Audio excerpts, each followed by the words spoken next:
Hello, this is Storybooks channel. New videos are posted every day. Subscribe and click the bell. In a remote corner of the province, where time seemed to flow slower than in the rest of the world, there lived a girl named Miranda. She was special, but not in a way that one would immediately notice. Miranda was shy and incredibly modest in her eyes. Hidden behind the right thick glasses, always burned a light of curiosity. She glided through the world as if trying to unravel the mysteries it hid. From the first days of her school life, Miranda became a target for her classmates. Her clumsy movements and mixed responses to teachers' questions drew ridicule. Her classmates, young and inexperienced, quickly coined the nickname Bogeyman for her. Miranda tried to hide from them, withdrawing into herself and immersing herself in the world of books that had become her refuge. School, a noisy life full of friendly conversations and laughter. Miranda passed by. She was lonely, as if a wall separated her from others. Failures in her studies and misunderstanding from her classmates made her days much harder. But there was one bright spot in this story: her brother James. James was a soldier serving in the army on a remote military base. He only came home once a year for a short vacation. For Miranda, every time he came home was a celebration. She waited for him as an escape from her gray and lonely everyday life. When James was home, he always tried to make her life a little brighter. He told her war stories, gave her books, and even taught her how to shoot an air rifle. James saw something special in Miranda that the others couldn't or wouldn't see. One rainy day, Miranda met her future friend Lisa. It was during recess when Miranda was walking down the hallway and heard crying.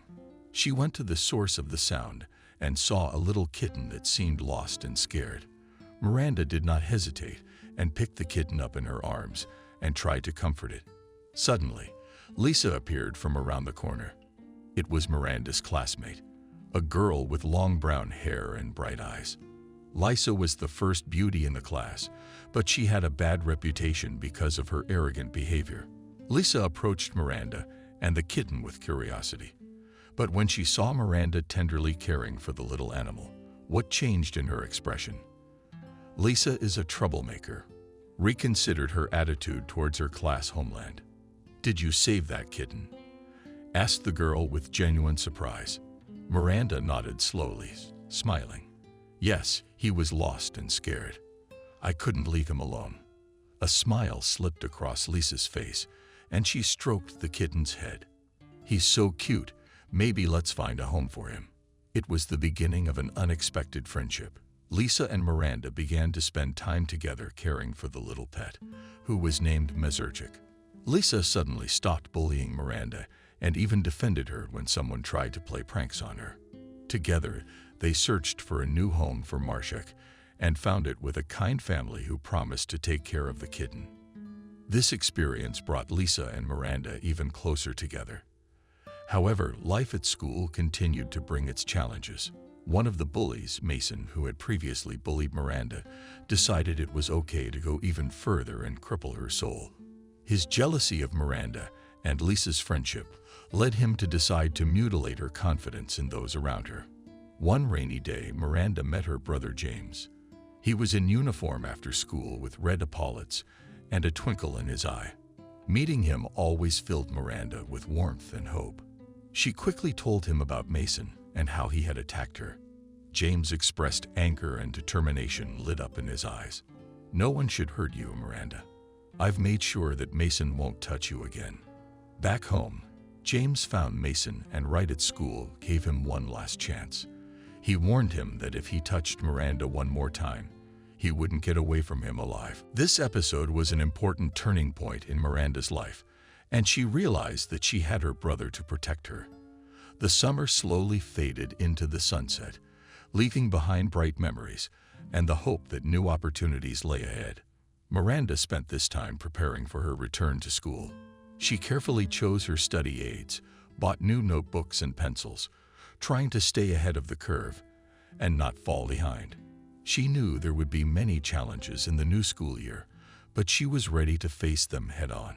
Her brother James came for a short vacation, and every meeting with him was a real treat for Miranda.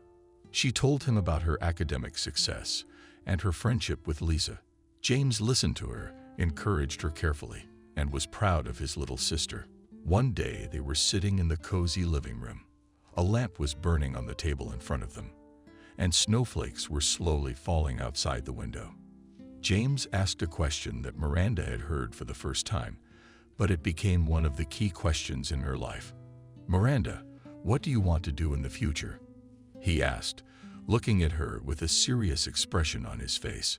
Miranda looked at her hands as if searching for an answer. "I'm not sure, James. I like to paint. It makes me happy. But I don't know. Maybe I should just go to college and study something serious." James smiled and stroked her head. "Miranda, you should follow your heart. If painting makes you happy, then that should be your path. A serious education is important, but you shouldn't forget about your dreams either." This conversation left a deep mark in Miranda's soul. She realized that it is important to follow your hobbies and passions. This is what gives meaning to life. She now knew that she wanted to become an artist and dedicate herself to art. As the school year progressed, Miranda became more immersed in the world of art. She read books about great artists, attended exhibitions, and was genuinely fascinated by the work of others. Her talent only grew stronger, and her drawings became more and more expressive and profound. Her friendship with Lisa continued to grow stronger as well. They spent a lot of time together, and each gave the other inspiration. Lisa, with her vivacity and energy, gave Miranda confidence, and Miranda, with her deep sensitivity in return, helped Lisa to better understand the world around her. Despite all the positive changes, however, Miranda could not completely forget that terrible day when Mason had attacked her. The fear of him remained in her heart, and she was cautious in her interactions with other classmates. That experience taught her that you can't trust everyone indiscriminately, and she became more careful in choosing her friends. The journey in the art world was just beginning for Miranda, and she was still in school. Despite the constant challenges, she tried not to lose heart. Her days were filled with classes that seemed boring and monotonous to her. But even among the gray routine, she found bright moments. Miranda spent a lot of time in the library. It was her refuge, a place where she could escape from worldly cares and plunge into the world of books. The lines and pages became her companions and the characters her friends. She immersed herself in different worlds, and each new book opened new horizons for her.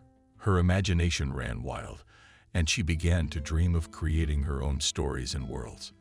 Miranda dreamed of the day she would find her puzzle and put it together.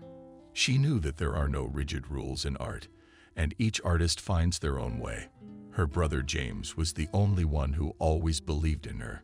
He was in the army and came home once a year for a vacation. The meetings with him became a real holiday for Miranda. They spent days telling each other about their adventures and dreams. James was not only a big brother, but also a mentor to Miranda. He taught her courage and determination. He told Miranda, "Life may be hard, but are you stronger than you think? Believe in yourself and your abilities. You can achieve anything. What are your dreams?" These words became a source of inspiration for the girl. She knew that the path to art could be long and difficult, but she was ready to walk it. She dreamed of creating works of art that would inspire and touch people's hearts. One day, James brought Miranda an antique book about the life and work of a great artist. She read about his passion for art, his creative journey, and how he found inspiration in the most ordinary things. It had become her board book, a book she reread over and over again.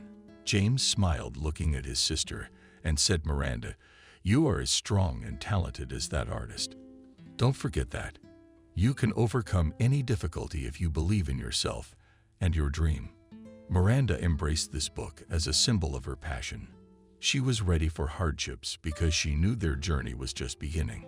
Her days at school continued, and Miranda faced challenges every day. She was bullied by the entire school, calling her ugly.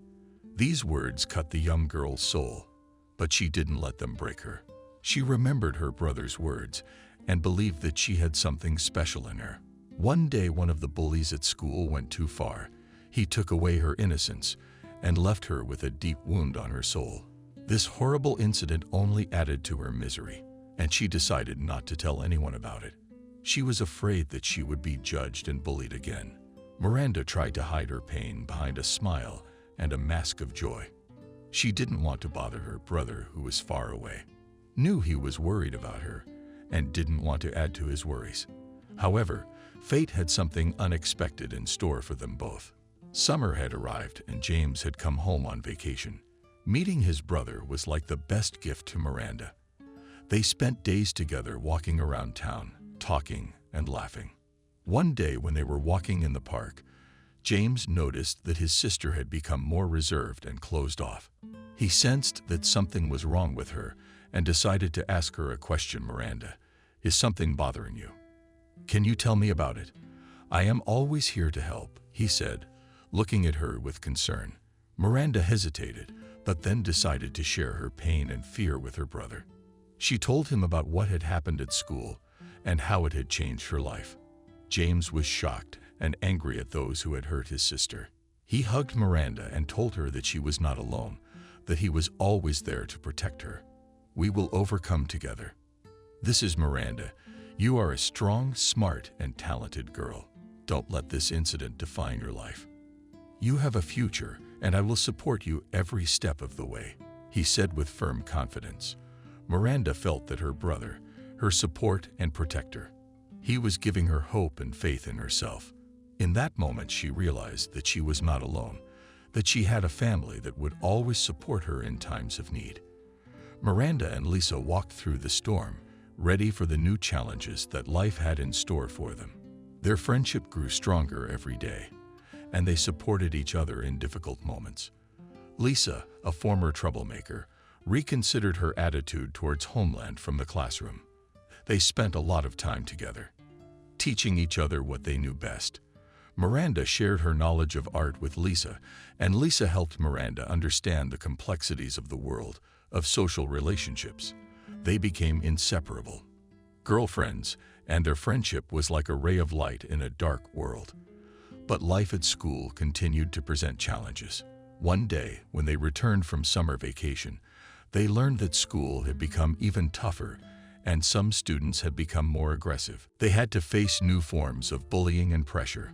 Lisa felt supported and understood for the first time. She wasn't going to stay on the sidelines.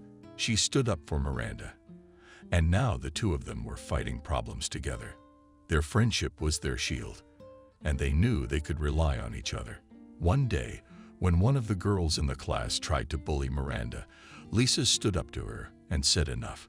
We're not going to let you hurt Miranda anymore. If you think you can intimidate us, you are wrong."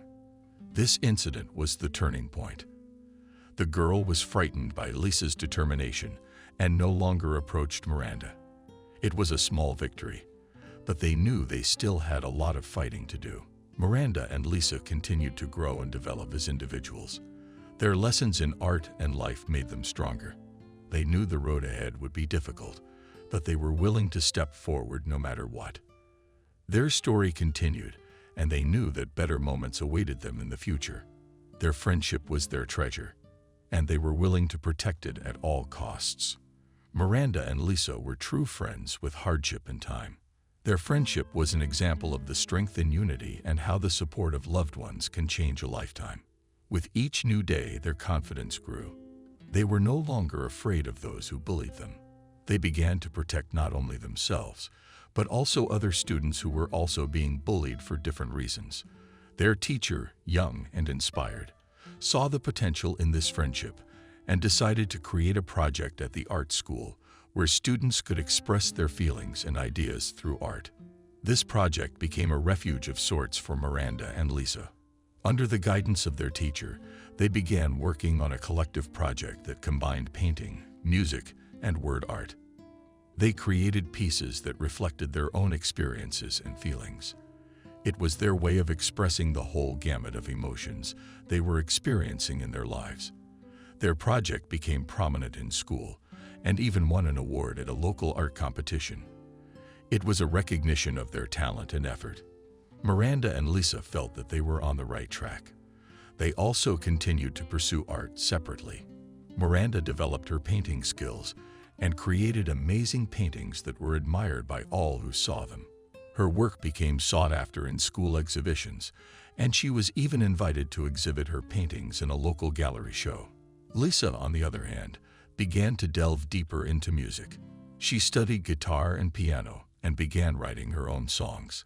Her music became an expression of her feelings and emotions, and she sang with such passion that her lyrics touched the hearts of all who listened.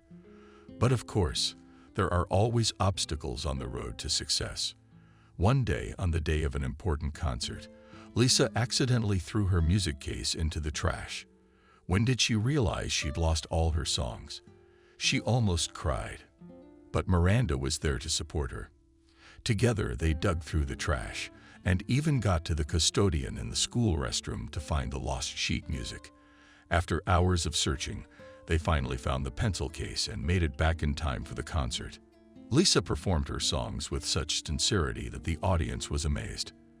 After Miranda and Lisa's successful concert, the party was fun.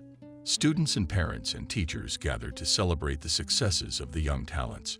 Miranda and Lisa were glowing with joy and satisfaction. However, the joy did not last long. Shortly after the concert, Miranda discovered that her briefcase had been opened and something had been taken out. At first, she couldn't understand what was missing, but then she realized that her personal drawings and sketches had disappeared. Miranda's heart sank into her heels. She knew that one of her classmates clearly disapproved of her success and decided to strike a blow. It was a blow to the sorest spot in her art. Miranda appealed to the teachers and school administration, but proving who had done it proved difficult. She was disappointed and outraged that one of her fellow humans could do such a cruel thing. However, Miranda did not give up. She began to recreate her work from scratch, restoring what had been lost. It was another difficult stage in her journey into art, but she moved forward with determination. In the meantime, Lisa also faced challenges. She decided to record her songs in the studio to share her music with a larger audience. But when she received the recording of her songs, she found that the sound quality left much to be desired. One of her classmates had clearly put a stick in the wheel. Lisa was disappointed, but she didn't give up. She began to learn the technical aspects of recording and refined her skills. Her drive for perfection and desire to share her music with the world was stronger than any obstacle. Miranda and Lisa continued to evolve as an artist, a musician. Their art became not just a way to express themselves, but also a way to fight back against those who tried to hinder them. They did not give up in the face of adversity. Their passion for art was unwavering. Theirs was a story of perseverance and fortitude. They continued their artistic journey, ready for new challenges, knowing that even in the most difficult moments, they could rely on their passion and friendship. Miranda and Lisa continued to explore the world of art. Their passion for creating was unbreakable. They knew their friendship was something special, but the past was still a part of their story. As they grew closer to each other, changes began to happen at school. Lisa, formerly known as the girl who supported Miranda's bullying, tried to change her reputation. She saw how Miranda always found the strength to defend the weak, including the little kittens on the street. Lisa thought that maybe she too could earn the friendship of her classmates if she tried to be a better person. However, her attempt at change was unsuccessful. When her classmates saw her in Miranda's company, they raised their eyebrows and even mocked her. She was disappointed to find herself outside of the pack she wanted to find her place in. That disappointment intensified when the taunts and mockery began again. They were less fierce, but more sly. Lisa, sitting down in her seat in class, often found her desk covered in water. She concentrated on the lesson, didn't notice the wetness until she sat down, and the class would start laughing. Such incidents were subtle and telling. They emphasized that Lisa was still not a full member of the school pack, despite her attempts to change. Her friend Miranda, who always stood at her defense, came to the rescue again. But this time, the bullying was more devious and harder to fight. Lisa felt trapped. She tried to gain the friendship and acceptance of her classmates, but instead, she faced even more difficulties. Her past, as well as the ridicule we did with, shadowed over her present, and she could not rid herself of that shadow. Miranda, seeing her friend suffering, became even closer to her. She understood how hard it can be to change and find your place in the world, especially at school where bullying can be brutal. She was supportive of Lisa, trying to help her overcome these difficulties. However, there were also bright moments in their lives when they created together. They forgot the mean words and taunts. Their art was their salvation, and they knew it could change the world around them. Lisa contemplated ending her friendship with Miranda. The bitterness of the recent taunts and the laughter of her classmates mingled in her mind. She began to question whether it was worth continuing her relationship with Miranda if it brought such more humiliation. The morning after the water on the chair incident, Lisa did not socialize with her friend. They walked past each other without paying attention. It was the first time they had not socialized at school, and it was painful and unaccustomed. However, even without communication, they could not avoid being bullied by their classmates. Their coworkers were unhappy and found new ways to prank both of them. They poured water on the chairs, through their pencil case, and all over the classroom, and even made practical jokes, enshrining them in their textbooks. Miranda, on the other hand, tried to find a way to get back at her classmates, but she was unwilling to do it with the same cruelty they displayed. Various ideas crossed her mind, but they all seemed too cruel and undignified. She realized that revenge would not solve the problem, and that violence would only make things worse. She felt stumped, not knowing how to protect herself and Lisa. Time passed, and both girls continued to feel the pain of the taunts and bullying. But one day, Lisa remembered the entire journey they had traveled together. She remembered those moments when Miranda was the only person who believed in her and supported her. She remembered how the two of them had rescued a little kitten, how they created art that expressed their feelings and dreams.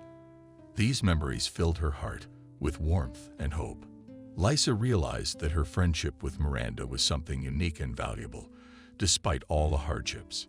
And in that moment, she made a decision.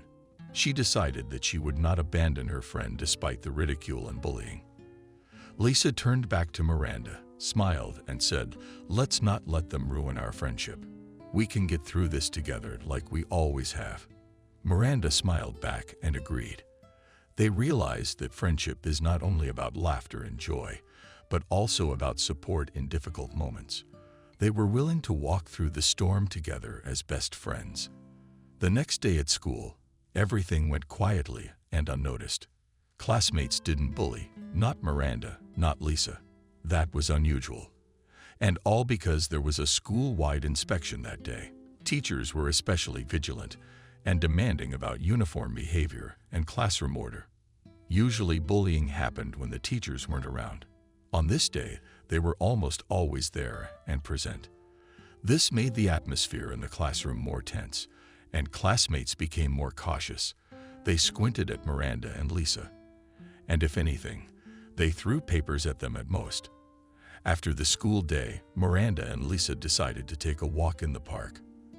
They needed some rest and solitude. After a busy day at school, the park was their sanctuary, a place where they could relax and forget about all the worries of school. They walked silently along the paths of the park, listening to the sound of the leaves under their feet. The winds were beginning to bring the first signs of autumn, and the leaves were beginning to change their color to bright shades of red and yellow. The air was cool, but pleasant. As they walked, they stopped periodically at the pond, watching the water birds and listening to their singing. It was a moment of peace and tranquility in their lives where they could just enjoy the moment. But despite the pleasant day, the clouds in their friendship still hadn't completely disappeared. Miranda sometimes wondered how she could get back at her classmates for all the bullying, but she knew she didn't want to grovel to their level of cruelty. Lisa, on the other hand, felt that her friendship with Miranda had become an excessive burden for her. She questioned whether she should continue the relationship if it was causing so much pain. But at the same time, She couldn't forget all the times Miranda had been of true support to her. Night began to descend on the park, and the girls decided to head home. They walked in silence, each immersed in their own thoughts and feelings. Friendship was like a thin wire that sometimes required a gentle cord of paternity. They knew that the next day at school might bring new challenges and trials, but they also knew that they were ready to walk through the storm together as best friends, regardless of any difficulties that might come their way. Miranda woke up exactly on her alarm clock. As always, she immediately plunged into her morning routine, washed her face, ate, dressed, and got ready for a new day at school. But her morning was filled with anxiety. She couldn't help but think about Lisa and what awaited them at school today. As she walked down the road to school, her thoughts swirled around her friend and her classmates. Each new day was a challenge for them, and Miranda knew that she would have to face these challenges head-on. Lisa was already waiting for Miranda at the entrance of the school. They greeted each other with a smile to each other, but inside both girls, anxiety was simmering. Already at the entrance of the school, they heard giggles and taunts towards them, but they decided to ignore it and silently headed to their classroom. In the classroom, the familiar sight of water on Miranda's desk awaited them, but they didn't even pay attention to it. They were used to these childish pranks. They just wiped the water off and sat down. The teacher hadn't come in yet, but in the meantime, Miranda and Lisa were trying to concentrate on the lesson, though Miranda had other thoughts. She was thinking about her brother, who was due to arrive at the end of spring. His visit was her best hope for a bright future and encouragement, but her musings were interrupted when she was called to the blackboard. She didn't expect it and found herself unprepared to answer. She had to stand in front of the whole class, feeling the stares of her classmates, and she couldn't answer the teacher's question correctly. The result was a disappointing D. The situation did not improve during recess. Classmates found new ideas for bullying, throwing their pencils in the trash or even coloring their notebooks. The day dragged on slowly. The girls tried to ignore the taunts and bullying. Their friendship was their pillar, and they didn't want anything to destroy it. When night fell, Miranda and Lisa were home again, tired and from a busy day at school. They knew that tomorrow would bring a new challenge, and they were ready to face it together. As always, supporting each other. Friendship was their weapon in this struggle, and they hoped it would help them get through the storm and find a brighter future together.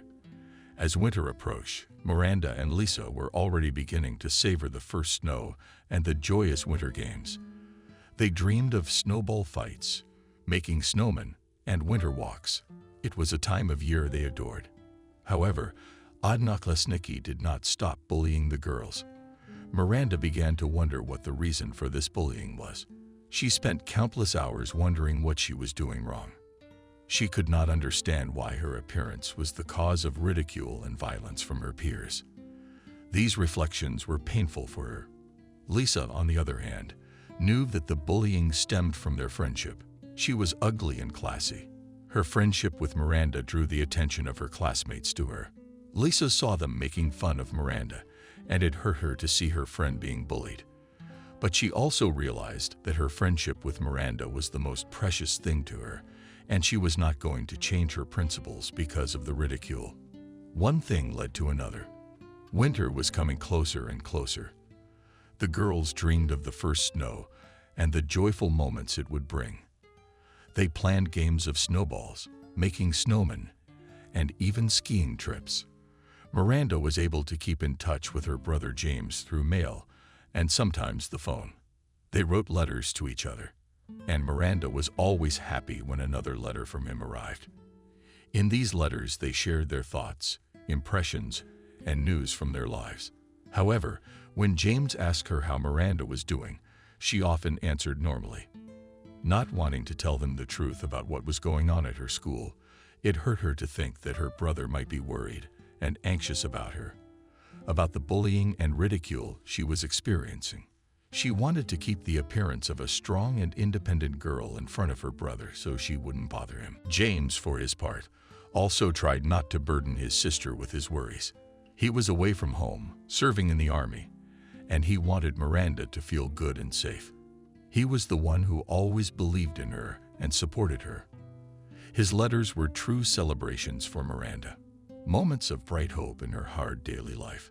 So Miranda and James kept in touch through letters and short phone conversations, but each of them tried not to bother the other with their problems and worries. It was their way of keeping in touch and maintaining hope for a brighter future despite all the difficulties they faced. With the onset of winter, snowdrifts became commonplace. But for Miranda and Lisa, it also meant more ridicule and humiliation from their classmates. As soon as the first snow fell, they began to use it as a tool for bullying. They came up with new ways to bully. Some of them would push some of the girls into snowdrifts, making them fall. Others would do tripping, putting their feet up to make someone trip and fall face first into the snow, and some would just throw snowballs. But they did it with such force that they could hurt. One of the Mason boys went too far. He and two of his friends got into a collision when she was walking home alone. They dropped her in a snowdrift and gave her a terrible bullying, water bluff. She was all wet with tears. It was one of the worst moments of her life when Miranda finally made it home. Her parents noticed something was wrong with her clothes and hair. They met her with questions about what was wrong. Miranda, struggling to hold back tears and trying not to tell them about the bullying, said she fell hard in a snowdrift. Her parents were concerned, but she didn't want to worry them with her problems. Such incidents began to recur with appalling regularity. For Miranda and Lisa, winter was a time of fear and humiliation, and they tried to hide what was happening at school from their parents and teachers. But pain was building up in their hearts. They found it harder and harder to hide their suffering. Despite the hard days at school in the winter, Miranda had some bright moments in her life. She loved playing snowballs with her parents, and that was a real comfort to her. They would spend hours outdoors, dreaming snow into each other and laughing. But playing with Lisa was becoming a rarity. Lisa, trying to avoid being humiliated by her classmates, tried to stay away from Miranda. She didn't want their friendship to become the cause of more ridicule. Sometimes, however, they still managed to meet and have fun. They even made a snowman one cold day and took a real carrot for his nose. These moments brought joy and warmth to the gray winter days. But unfortunately, the bright moments were rare and short. The days at school were slow, and sometimes classmates were particularly cruel. They not only covered Miranda with snow, but also created funny snow looks that caused the whole school to laugh. Lisa, watching this, felt more isolated from Miranda. She was afraid of being the object of ridicule and chose to stay away. Miranda, on the other hand, couldn't understand why everyone was doing this to her. She wondered if it was because of her looks or her friendship with Lisa. Why couldn't she find a way to defend herself and respond to the bullying? She wanted revenge somehow, but she wasn't a violent girl, and ideas didn't come to mind. Thus, winter became a time of not only cold days, but also cold relationships at school. But even in this bleak environment, Miranda and Lisa continued to exist, struggling with ridicule and perseverance. In the morning, Miranda, as usual, woke up exactly on her alarm clock. It was hard for her to get out of bed on cold winter days. But the schoolgirl's responsibilities didn't wait. She slowly got up, stretched, and started her usual morning ritual. I washed my face, got dressed, made breakfast, and packed my things. There was already a thick shroud of snow outside, and the drifts reached her knees. Miranda knew she would have to walk through this blizzard to get to school. It was quiet outside, only the creaking of snow beneath her footsteps, and the wind that blew through her warm clothes were reminders that winter was approaching. On the way to school, Miranda thought about her best friends, Lisa. They had been inseparable since first grade and always walked to school together. But with winter coming, they rarely saw each other. Lisa tried to avoid meeting on the street so that Miranda wouldn't be subjected to ridicule and bullying from her classmates. And even though Miranda understood the reason for this aloofness, she was still sad. When Miranda finally reached the school, she was struck by the emptiness on the doorstep. Usually Lisa was already waiting for her here, and they would enter the school building together. But today the threshold was empty and Miranda felt lonely. She decided to walk to school alone. On the way, she heard taunts, felt papers flying at her feet and at her head. She tried to ignore it and just walked forward with a sad expression on her face. When Miranda finally entered the classroom, she saw Lisa sitting by the window and looking off into the distance. There were 3 notes on Miranda's desk. First, she read the note from Lisa, sorry for not meeting her on the doorstep in a hurry. Miranda felt relieved. But the other 2 notes caused her concern. One was from Mason, her classmate, and the other was from Nastya, a classmate. They said beware when leaving the school, and come back later. Miranda shifted her gaze from the notes to Lisa. Lisa wasn't looking at her, and Miranda realized that something was wrong. The notes had caused her to feel uneasy, and she didn't know what to do next. But one thing was clear: she couldn't ignore the warnings in the notes. The class went on quietly as usual. Silence reigned in the classroom. The teacher was writing slowly on the blackboard. Miranda sat on the front row and concentrated, gazing into the textbook. She loved the subject, and she was trying to study hard. Her eyes were determined, and she was ready to answer the teacher's questions. Next to Miranda on the same front row sat Lisa. She too was looking ahead, but her gaze was blank, as if she was not seeing the class, but something far away and unattainable. There was no expression on her face. It was as if she was absent from this place and time. The teacher continued his story, but Miranda was already prepared for the answer. She knew the material and was waiting to be asked a question. The correct answers were rolling around in her head, and she was confident in her knowledge. Lisa, sitting next to her, did not participate in the lesson. Her thoughts were somewhere far away in the extracurricular room. She didn't listen to what the teacher was saying or see the formulas written on the blackboard. There was no place in her world for learning and knowledge. The lesson continued, but to Lisa it was just endless mumbling, carrying everything past her. She didn't want to learn, didn't want to think about learning. Her mind was occupied with something else, something important and mysterious. At the end of class, the teacher announced that there would be no homework for the next day. Miranda and Lisa gathered their things and, without a word, headed for the exit of the classroom to a whole class that was waiting for something interesting to happen. It looked strange. They walked past classmates who were whispering and laughing. But Miranda and Lisa paid no attention to them. Outside, a blizzard was waiting for them.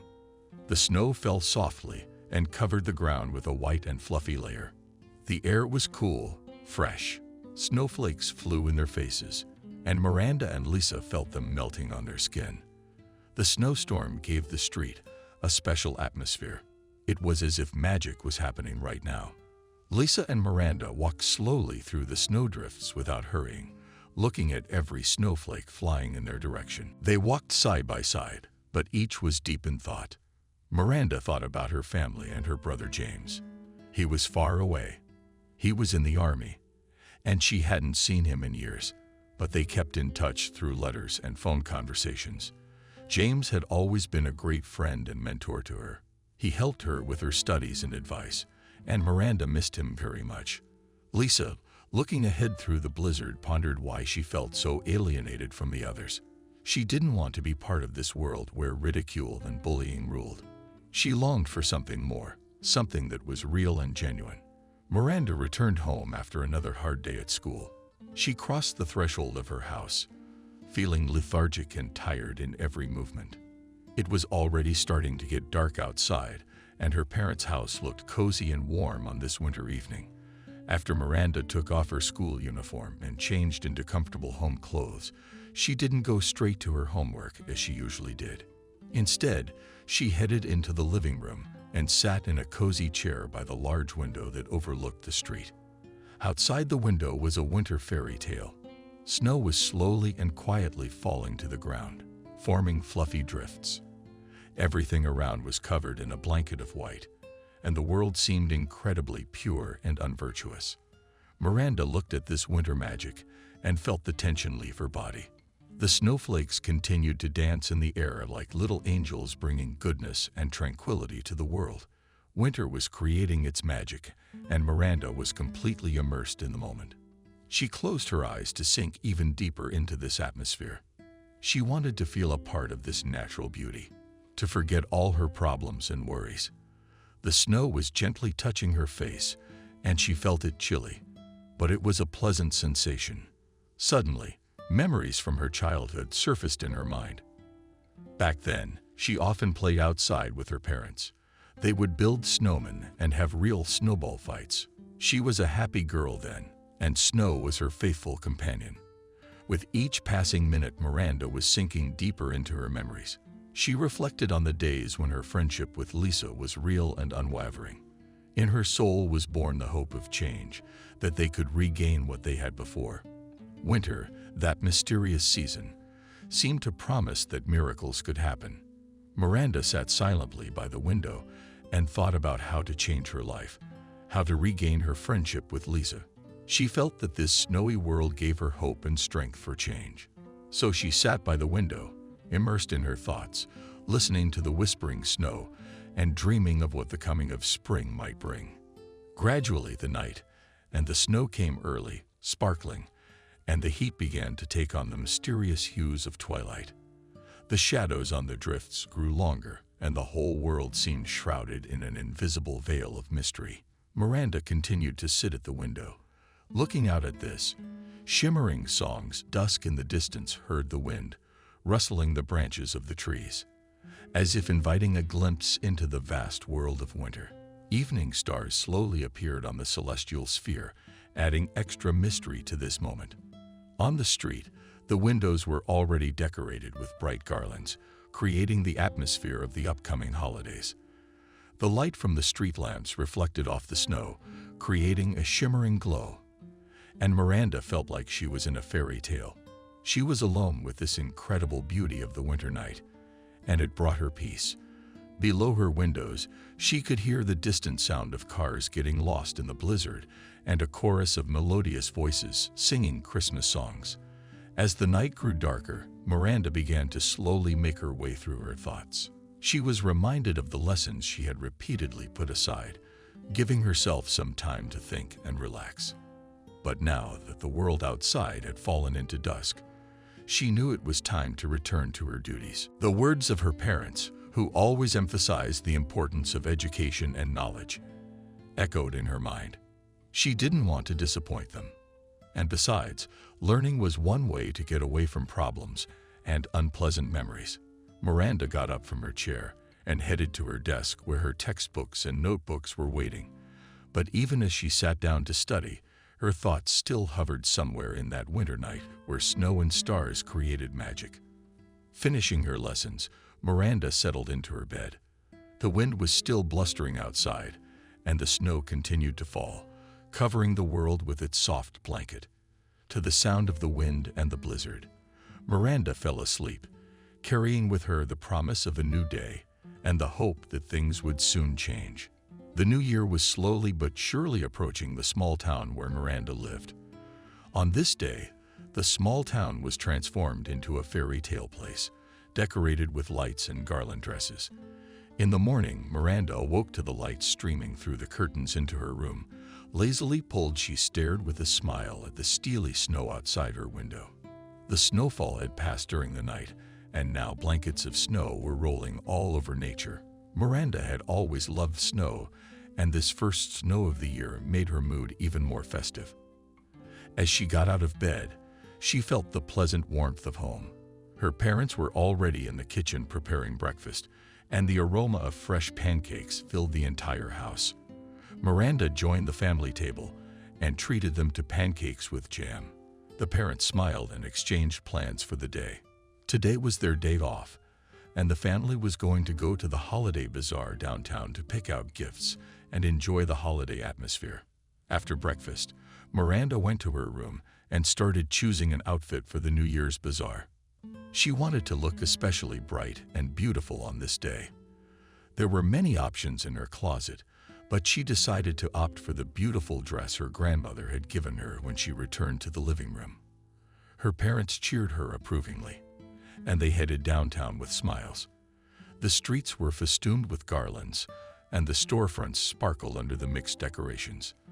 People hurried about their business, picking up gifts and greetings. At the bazaar, Miranda and her family spent a lot of time choosing gifts for family and friends. They tasted hot pancakes with honey, plain mulled wine, enjoying the holiday atmosphere. A huge Christmas tree decorated with brightly colored balls and twinkling lights was set up in the main square of the town. In the evening, after returning home, the family gathered around the fireplace. The parents stoked the fire, and Miranda looked out the window where the snowfall was still continuing. Silence reigned outside, and it was a moment of complete peace and tranquility. Miranda lay down on the couch, tangled in the plaid, and began to read a book. It was getting darker outside the window, and the pleasant smell of the dinner her parents were preparing was spreading in the house. There came a moment when she forgot about everything in the world and completely immersed herself in the world of the book. The evening passed quietly and cozily. There was silence inside and outside. Miranda finished reading, put the book aside, and settled into bed. Her mood was great, and she fell asleep dreaming of the upcoming new year and all the events that awaited her. Miranda rose out of bed in the middle of the winter morning, her face lit up with anticipation of the new day. Outside the window was a true fairy tale. Everything was shrouded in snow, and every step on the snow made a distinctive crunching sound. The room smelled of freshly baked pancakes and jam that my mother was preparing.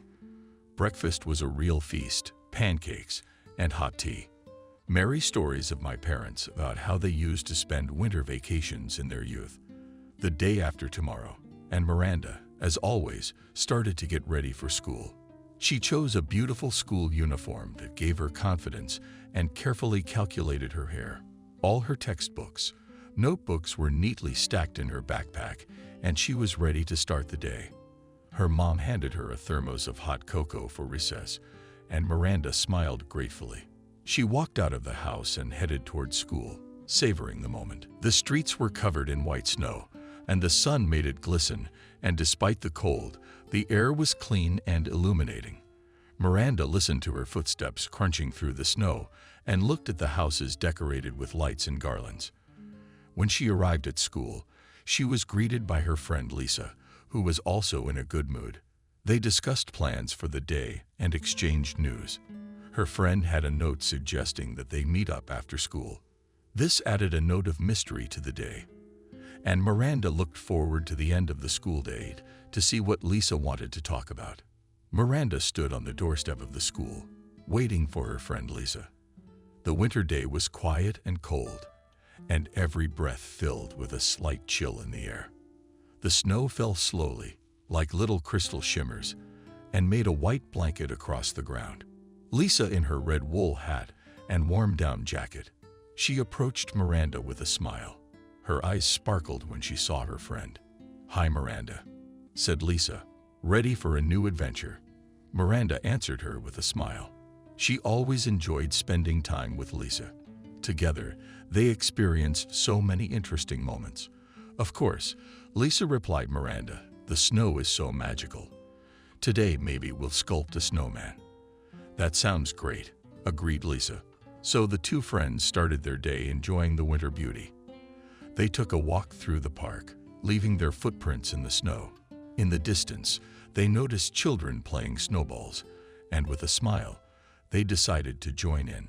However, despite the joyous day with Lisa, the shadows of recent events still hung in the air. The recent bullying and taunts from classmates. It wasn't easy to forget. Miranda and Lisa tried not to think about it, but the heavy burden still pressed on their friendship. After the outing, Miranda and Lisa returned home, and each spent the rest of the day thinking about past and future events. But in the evening, when they met again, the light of hope burned in the eyes of both girls. No unfavorable circumstance could destroy their friendship. Miranda began, "Lisa, I want to talk to you about something important. It's no secret that we're best friends, and together we experience so many moments of happiness and joy. But, as you know, I've had some difficult moments lately." Miranda listened attentively to her friend. She could see that something sad and heavy was hiding in her eyes. "There are rumors going around the school," Miranda continued, "Lisa, and I know you are noticing how the relationships in class are changing. I try to stay out of it, but sometimes it gets too hard." Miranda understood what Lisa was talking about. They had been inseparable friends for a long time, but lately things had been changing. The bullying from classmates was getting worse, and even Lisa, as the older and more popular girl, it was hard to deal with. But Miranda continued, "Lisa, I don't want our friendship to be the loss of my reputation. You've always been there for me, and I appreciate that more than anything. I remember everything we've been through together, and I wouldn't want to dissolve our friendship. But understand, if I'm friends with you, my classmates are bullying me too. I need to rebuild my reputation in class. I want to have a normal life and blend in with them. I'm sorry." Miranda smiled sadly at Lisa. She replied, "I will always be here for you. Nothing will be able to keep us apart, and together we will overcome all difficulties. Let's not let these rumors and bullying get in our way." Lisa looked thoughtfully at Miranda, as if a struggle was unfolding inside her between the desire to preserve her friendship and the fear of the rumors and bullying. Her eyes filled with tears, and she slowly said, "Miranda, you probably don't understand. I really want to end our friendship." Miranda shuddered in surprise at those words pierced her heart like a sharp needle. The smile disappeared from her face. It became painful. Tears started coming from behind her eyes, and she couldn't believe what she was hearing. Why did Lisa whisper to Miranda, trying to hold back tears? "We're best friends. We're always together. Why do you want to end our friendship?" Lisa was in pain too, seeing how Miranda was reacting to her words. She shook her head slightly and muttered, "It's hard to explain. Miranda, I'm afraid of more ridicule, afraid of losing my place in the class. I don't know what to do." Miranda slowly lowered her head and her tears increased. She was hurt that her best friend was backing down, but she also felt compassion for Lisa, who was trapped between wanting to keep the friendship alive and fear of what would happen next. Miranda continued, "Lisa, please understand me. I don't want you to feel worse because of me. Maybe in time things will change, and we can be together again." With these words, Lisa turned and ran away, leaving Miranda standing in the snow with a broken heart. Miranda slowly walked home. Tears streamed down her face, and her heart was filled with bitterness and sadness. This day turned out to be a far cry from their fun snow adventure, and Miranda couldn't imagine how she would go on without her best friend. The next morning came again, shrouded in a gray shroud of sadness, which like a heavy cloak descended on Miranda's soul. Her dream was interrupted, and the moment of conversation with Lisa tormented her even in her sleep. It was as if invisible chains were clutching her heart. Waking up, Miranda already felt that this day was going to be particularly hard. The morning outside the window, slowly awakening from the winter sleep, the soft light of the sun shone through the curtains, casting light streaks on the walls of the room. Miranda rose from her bed as if to heave an invisible weight of her mind. But even the water seemed cold to her without a vital sadness, rolled around her like an invisible cloak that clung to her body and had no desire to come off. Breakfast was put on the table, but Miranda had no appetite. She ignored the sandwiches and the bowl of porridge as if she had lost interest in food. There was weariness in her eyes. Her face expressed indifference to the world around her rather than any emotion. On this day, the street was empty and quiet, as if nature itself understood her inner state and decided to keep silent. Under Miranda's feet, the snow crunched like 1,000,000 small, fragile crystals, and every step left a trace on the snow-white blanket. A blizzard rushed past passing cars, but Miranda didn't feel the cold wind on her skin and paid no attention to the fleeting moments of life around her. School was the same as it had always been. Rumors and ridicule were everywhere, and Miranda felt the gazes of her classmates fixed on her. As she entered the classroom, she noticed Lisa talking to her classmates. These conversations were accompanied by laughter and irony, and Miranda realized that her presence in the school was still an object of ridicule. It was like a stab to the heart. Miranda's eyes slid sadly toward Lisa, and she felt the bitter pain once again gripping her soul. She slowly and indifferently lowered herself to her seat, and instead of opening her textbook, her gaze froze on the window. Snowflakes slowly circled behind the glass, creating an illusion of weightlessness and tranquility that wasn't there inside. Miranda's in that quiet world. Outside the window, she saw the slow tango of snowflakes, as if each one was a gentle kiss of winter, yet fluffy covered the ground in their fragile crystal-clear forms. She saw a reflection of her own thoughts and experiences.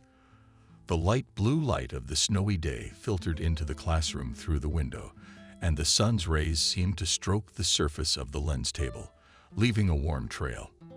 But that warmth did not reach her soul, which was shrouded in cold, disappointment, and grief. Outside the window, the play of snow and wind continued. Gentle flakes slowly descended towards the ground like fluffy cakes and flew down into the arms of winter. Winter was already covered with a layer of snow, as if she was lying in wait for new adventures. Forgetting her past worries, the wind whispered its stories quietly among the bare trees, and Miranda could only guess what it was telling. The world outside the window was slow and calm, as if it knew not the troubles and unrest that filled her heart. It was an oasis of peace in a world full of bustle and deceptively brightness. Miranda continued to stare out the window as if she were looking for answers to her own questions in this winter beauty. The bell rang, and that day the classroom was filled with a heavy atmosphere that seemed to muffle the sounds of the teacher's words. Miranda, the entire class just sat, shrouded in sadness, and longing. Her attention was far away in a world of her own reflection. Each moment seemed like an eternity, and she left her gaze to the laptop, on the screen of which meaningless numbers and letters fell. Her soul felt heavy and empty, as if a huge hole had been dug inside her, and she had fallen into it. Sounds from the textbook, the words of the teacher, the fumbling of pens, and the occasional laughter of classmates floated past her as if in another dimension. Her lessons lay indifferently on her desk, and she didn't react to the chaos around her. Those around her, especially those who had arranged the water and glue incident, were becoming invisible. Her steel walls of emotional defense seemed not just secure, but impenetrable. She didn't allow her emotions to come out, even if it was pain. But despite the outer peace, there were questions burning inside Miranda, and big ones. Why had Lisa decided to end their friendship? What had she done wrong? What could be done to make things go back? These questions spun around in her head like a wheel of fortune, but with no obvious answers. Each lesson was like a stone being added to the pile of her mental burden, but she couldn't let go of her thoughts of Lisa, couldn't stop thinking about the times they had been inseparable friends. On the way home on this frosty day, Miranda was literally being bombarded with snowballs. At first, she tried to dodge this mocking attack. But as time went by, her movements became more timid, and slowly the snowballs flew towards her from all directions, as if fired from the imaginary cannons of everyone around her. White light snowflakes lay on her clothes and hair. The rustling and squeaking snow under her feet greeted her every step, making it seem as if nature itself was participating in this attack. But Miranda continued walking silently and without any reaction to the taunts. The winter morning turned into a winter day, and the surroundings became quiet, as if nature too was holding its breath, watching this lone figure. Miranda slowly made her way forward, looking down as if each trail in front of her was assigned to somewhere far away. The snow seemed endless, and Miranda simply walked nowhere on an empty road with not a soul in sight. The snowfall incessantly invited sounds, and Miranda could only hear her own inner monologue, which seemed to be stuck on thinking about Lisa's words. Images of the scene flashed like faces in the air, but she couldn't gather her thoughts. The snow was still flying in her direction, but she was no longer reacting to it. She walked through that white shroud as if trying to pass through time and leave behind all the painful memories and doubts. When Miranda returned home, she felt the evening light streaming into her room. flooding its dark walls with a soft golden hue. This light filled her heart with warmth and joy, for it reminded her of her upcoming meeting with the closest person in the world, her brother James, with emotion and anticipation. Miranda picked up her smartphone and began typing messages for him. Her fingers glided lightly across the keys as if playing a snowy melody, filling each letter with her feelings. "Hi, James. How are you doing? I miss you." That's what her words sounded like, full of tenderness and anticipation. She pressed send and looked at the screen, eagerly waiting for a reply. Seconds seemed like an eternity as she waited. The first hour passed agonizingly, slowly, as if time had slowed its course to increase her anxiety. The next hour seemed even longer, and Miranda began to worry. Suddenly, her phone made a notification sound, and her heart took a leap. Frantically, she opened the message and her eyes drifted to the words written on the screen. "It's okay. Sis, how are you?" That was the reply from James. Miranda wondered. As usual, she decided to lie to her brother by texting normally. But it wasn't like that at all. She just didn't want to alarm him. Miranda gazed out into the vast, snow-covered landscape as she walked to school. There was an incredible calmness all around on this morning winter day, and it was as if all outside sounds were hushed, absorbed by the soft cover of snow. The trees from the mountains were beaming under the weight of their winter attire, and the roofs of the houses, as if adorned with diamonds, shone in the sunlight. Penetrating through the clouds, the snow fell slowly from the heavens, as if shimmering with emeralds, crystals, and Miranda couldn't help but marvel at this natural beauty. Winter was a magical season, and she knew that soon this magical landscape would disappear, giving way to the spring atmosphere. She began to daydream as if she herself would be a part of this fabulous winter scene. In her imagination, she blended with nature, as if becoming an integral part of it. It was at this moment, as she was deep in her reverie, that her silence was interrupted by a voice that was not friendly.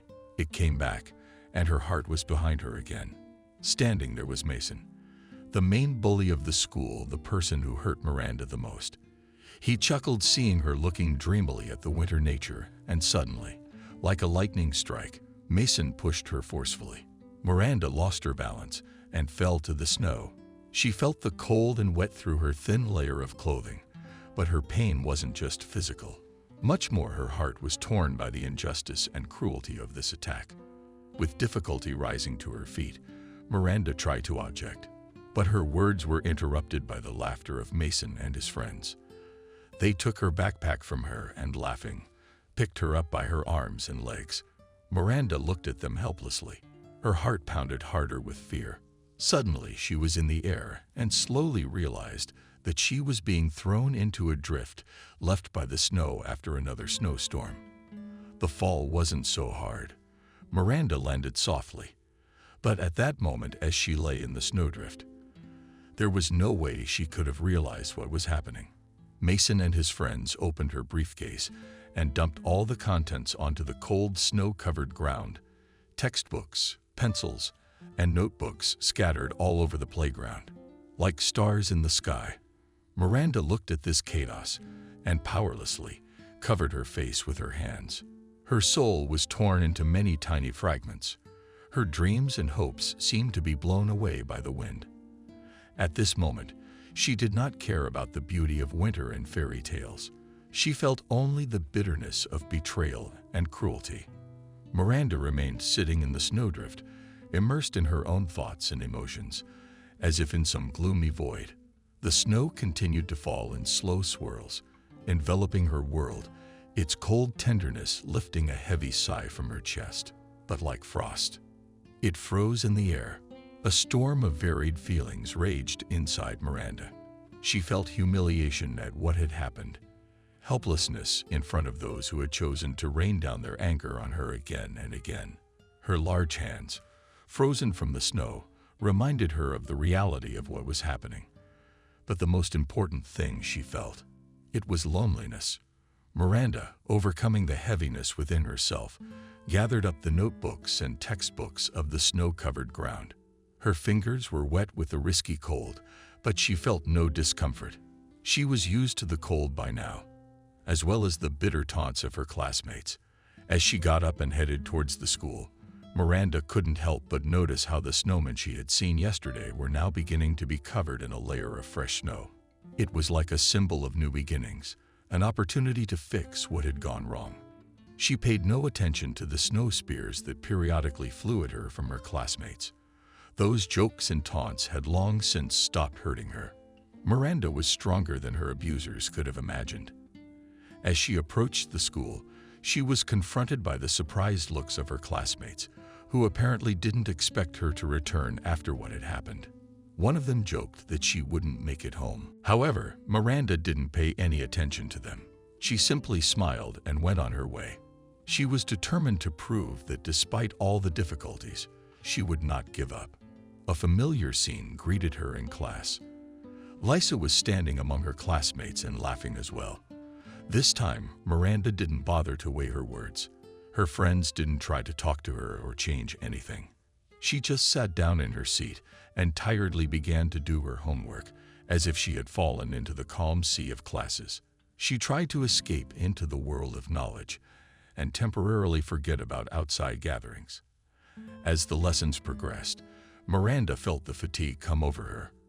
Her eyes began to close on their own, and slowly but inevitably, she started for the demanding textbook, began to blend into the world of her own thoughts and dreams. So Miranda, who had survived the morning bullying and hopes for a bright future, fell asleep for lessons, forgetting for a while about what was around her, and going into a world of her own thoughts and hopes. Miranda fell asleep at school. Her head slumped on her desk, and sleep slowly but inevitably engulfed her in a dream world where reality intertwined with fantasy. She found herself back in the same place among her classmates, including Lisa. They were smiling, genuinely pleased by her presence, as if there had never been any disagreements or conflicts. The happy moments continued in her dream. Together with her friends and Lisa, they were running through snowy fields, catching snowflakes on their tongues and laughing until they fell. Miranda felt the warmth and helpless joy she missed so much in real life. When the dream transported her home, her brother was already waiting impatiently for her. They embraced, and Miranda felt the immense love and support he had always given her. These were the moments of happiness that Miranda craved so much in real life. But reality caught up with her again. The bell for recess sounded, and she woke up, realizing that it was only a dream. She felt the living warmth being replaced by the cold of reality, and a desolation engulfed her. Miranda noticed that something was giving her discomfort in her head. She ran her hand through her hair and found the cause of her discomfort. There was gum in her hair. The mixed snow and cold wind gave this gum an unsightly look. It was another ridiculous act of bullying that Miranda struggled to ignore. Gathering her thoughts, she slowly and carefully removed the gum from her hair, feeling the stares of her classmates. Back to real life, Miranda thought about how much her dreams and desires were affecting her. She decided that she had to find a way to resolve her conflict with Lisa and regain her lost relationship, to experience some happiness and warmth. Even in reality, Miranda felt that this moment was crucial. She decided to put all her heart and feelings into this letter to convey to Lisa the sincerity of her words. Before she started writing, Miranda looked out the window where the spring sun was already beginning to slowly creep through the dense clouds. Her room was filled with bright rays of light, and it gave everything a special atmosphere. Miranda took a piece of paper and carefully spread it out in front of her. On the table, her hand clenched to the pen, as if ready to express everything that tormented her. She began to write. "Dear Lisa, I can't help but speak of what happened between us. It was like storm clouds opening our friendship, and I don't want it to tear us apart." With every word, Miranda put a piece of her soul into the letter. Her feelings were so vivid that she felt as if every letter on the paper was written with her heart. She continued, "We have always been each other's rock, and I can't imagine my life without our friendship. Please, let's talk and work things out. We can overcome any difficulties if we are together." Miranda finished the letter and looked at it hopefully. She was sure that Lisa would understand and respond to this gesture. Hope and faith in the restoration of their friendship filled her heart, and Miranda hoped that soon they would be able to settle all their misunderstandings and enjoy their inexpressible friendship again. Miranda, as she put the letter in her backpack, suddenly felt her heart beat harder. It was a mixture of excitement and anxiety. She wanted Lisa to receive the letter and understand her sincere feelings, but at the same time she was afraid of what might happen next. Thinking back to the past incident with Mason and his friends, Miranda felt a small shiver. She knew that this guy, the school's biggest bully, wouldn't miss a chance to bully. Her backpack seemed to her now like some kind of treasure that she must protect at all costs. Walking through the school hallways, Miranda held her backpack especially tightly. The stares of her classmates, resentment, and ridicule pierced her, but she tried to ignore them. The words from the letter were playing in her head, and that gave her the strength to move forward. When she walked into the classroom, Lisa was already standing there. Talking to her classmates, Miranda felt a prick, bitter and sad.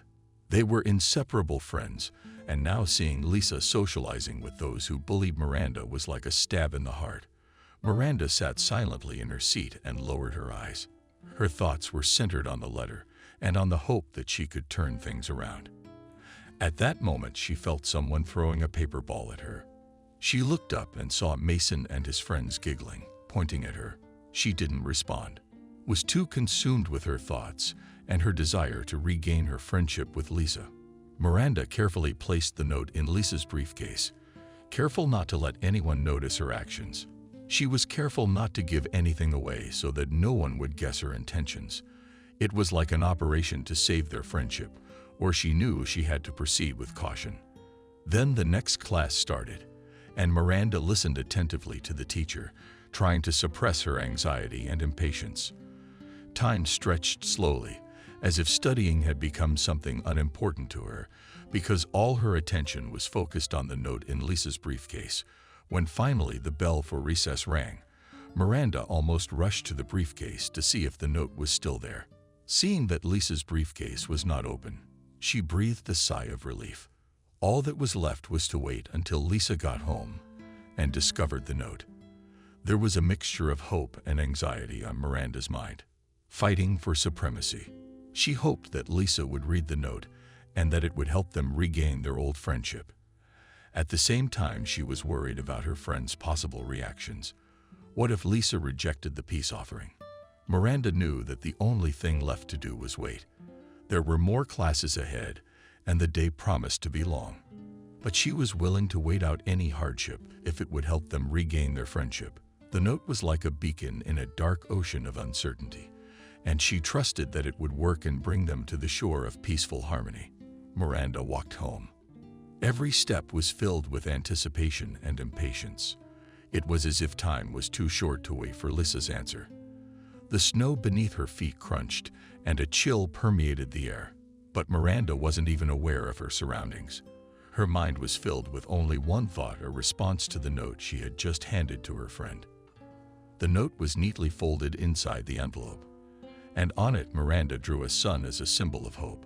She decided to waste no time and act quickly to possibly repair her friendship with Lisa. At home, Miranda looked forward to the next day.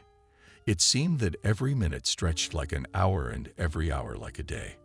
Her inner world was completely subordinated to the anticipation, and she could not take her mind off how Lisa would respond. Studies, routine worries, and conversations with her parents passed Miranda by. She was consumed with only one question: how they would communicate with Lisa in the future, how to regain the lost trust and close friendship. Toward the end of the day, Miranda began to worry that Lisa might ignore her note, or worse, reject the reunion proposal. These thoughts filled her heart with anxiety, but she decided to give it a chance, even if it might bring pain. The time tonight stretched slowly and unbelievably long.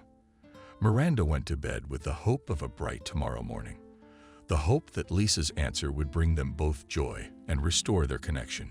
She fell asleep imagining scenarios of possible developments. Optimism and fear struggled inside her soul, but hope never left her heart. Miranda walked to school along the usual route, but her mind was completely out of the present moment. She thought deeply about what to write in response to the note she had given Lisa yesterday. The lines of the message in her backpack seemed to loom, warning of an impending decision. It seemed to her that so many things depended on that answer. Their friendship, her future at school, and even her own well-being. Thoughts and answer options literally competed in her head. The first option was so pessimistic that she couldn't even seriously consider it. It was the option of refusing to reconnect, like a wall behind which bitterness and resentment lurked. She imagined writing a short and stern message announcing her decision to keep her distance, but every time she thought of that option, her heart shrank with sadness and sorrow, having almost a photographic memory. Miranda remembered all the moments of their friendship that were filled with joy and laughter. Memories of sharing secrets and experiencing their first girl problems seemed to rush through her mind like lightning in a storm. The second option was more optimistic, but also scary. She could offer Lisa to rebuild their friendship as if nothing had happened. She wanted to believe that Lisa's note would evoke feelings as warm and joyful as those in herself. She dreamed of them being best friends again, as if nothing had ever separated them. However, she realized that going back to the past was impossible, and that even if Lisa agreed to restore their friendship, something would forever change in their relationship. The reality was much more complicated than she had realized. Miranda realized that Lisa's answer could be anything, and despite her hopes, she couldn't predict how things would turn out. She had to fight with herself not to go to extremes. On the one hand, to preserve her honor and dignity. On the other, to get back the friend she had known and loved for so long. Her dreams and fears accompanied her all the way to school. She walked, forgetting about the cold and snow, about the feelings of others, because her mind was fully occupied with waiting for a reply from her friend. It was a day full of expectation and uncertainty, and Miranda couldn't wait to find out what turn their friendship would take. Miranda was anxiously awaiting the moment when her friend Lisa would return to school. She knew that Lisa had to read her note and perhaps send a reply. Every second seemed interminably long, and her heart was beating so fast she thought it would snap. Finally, the long-awaited moment came. The classroom door creaked open, and Lisa appeared in it. Her gaze met Miranda's, and at the same moment Miranda's heart sank. They exchanged smiles, and Lisa moved closer to Miranda. Lisa handed Miranda a small envelope. Inside it was a note on which were her words of response to those expectations. Miranda took the envelope and clutched it to her chest, as if it were the most precious treasure in the world. With trepidation and excitement, Miranda opened the envelope and began to read the letters on the paper as if chewing. Revealing her expectations and hopes, her eyes glided over the lines, and she was immersed in the world her friend had created. It read, "Dear Miranda, thank you for your letter. Here is my reply. I don't mind restoring our friendship." Miranda's eyes sparkled with joy. She read on, "I had already had a fight with my classmates, and when I told you that it was time for us to stop communicating, I regretted it." Miranda's heart was racing. She read on, "I wanted to come over and tell you let's be friends again like before, but I couldn't find the words." Miranda was understanding. She read on, "But I'm leaving for another city, day after tomorrow for good. I can't even tell you how sorry I am that this is how it happened. All these years of our friendship have been incredible, and I cherish every moment I've spent by your side. I want you to know that you will always be my best friend, and nothing can erase our memories. May the distance not separate us forever. We will always be able to stay in touch and see each other whenever we get the chance. You will remain for me the same Miranda with whom I had so many unforgettable moments." Miranda finished the last lines, and tears ran down her cheeks. She was overcome with emotion, and she realized how important she was to Lisa. They had really been through a lot together, and now that parting moment was approaching. Miranda finished reading and folded the note carefully, tucking it back into the envelope. She couldn't help but share her feelings with Lisa, even if it was difficult. Miranda got up from her seat and hugged Lisa tightly goodbye, and Lisa hugged her. Papers flew into them, but they didn't care. Spring came slowly, as if awakening from winter hibernation.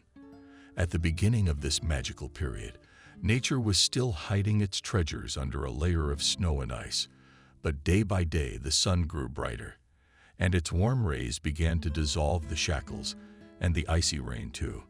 The first signs of the coming of spring were manifested in the mysterious gleam of the water in the streams that were being freed from the winter ice.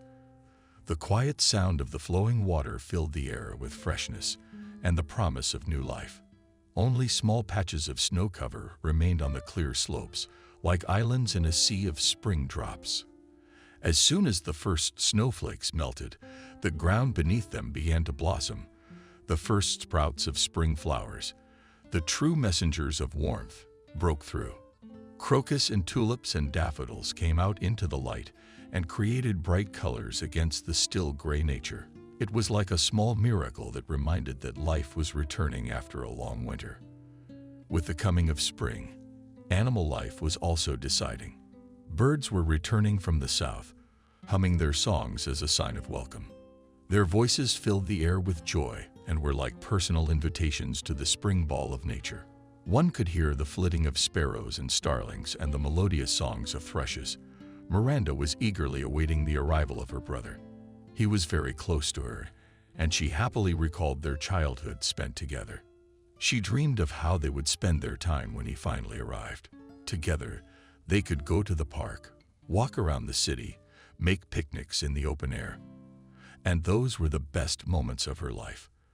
The spring breeze brought the scent of fresh earth and open loaves. This aroma filled the sense of smell and soul, as if promising new beginnings and possibilities. The days grew longer, and each evening brought beautiful sunsets, coloring the sky with orange and pink hues. A real metamorphosis was taking place in the streets of the city. People were going outside, leaving the warm shelter of their homes and offices. Smiles became brighter, their frowning faces transformed from under the influence of sunlight. Children were playing in the park, running through puddles and shouting merrily. Evening walks became longer and more enjoyable. With the arrival of spring, Miranda felt a new hope and energy awakening in her heart. Her whole life was filled with bright colors and beautiful moments. She saw in this season the promise of new possibilities and hoped for a fresh start in everything she did. Spring was a time of renewal and inspiration, and Miranda looked forward to what this period in her life would bring. Spring came into Miranda's life like a long-awaited angel of salvation after a long winter. This time period of transition from snowfall to green, all the trees and bright colors, was a source of incredible joy and optimism for her. Every morning, waking up in her cozy bed, Miranda saw the sunlight streaming through her window as if sounding a call to new adventures. The spring morning smelled fresh in the air, and the birdsong provided a stunning backdrop. To start the day, Miranda woke up and felt the breeze wafting into her room with the sense of blooming flowers and earth. Just freed from the snow, she would open the window and sigh that sweet aroma, as if filling her lungs with spring energy and cheerfulness. It was a perfect spring morning outside. The sky was clear and blue, without the heavy clouds that so often covered the sun in winter. The first rays of morning light gently touched the trees, revealing their luscious leaves and creating a play of light and shadow on the ground. It was the nature of the budding of new life, and Miranda, looking at this miracle, could not help but smile. Her days passed under the sign of this joyous change. She walked in the park, enjoying the fragrance of flowers and the concert of birds. Every time she stopped and closed her eyes, it seemed to her that she was part of this marvelous nature that was waking up from its winter sleep.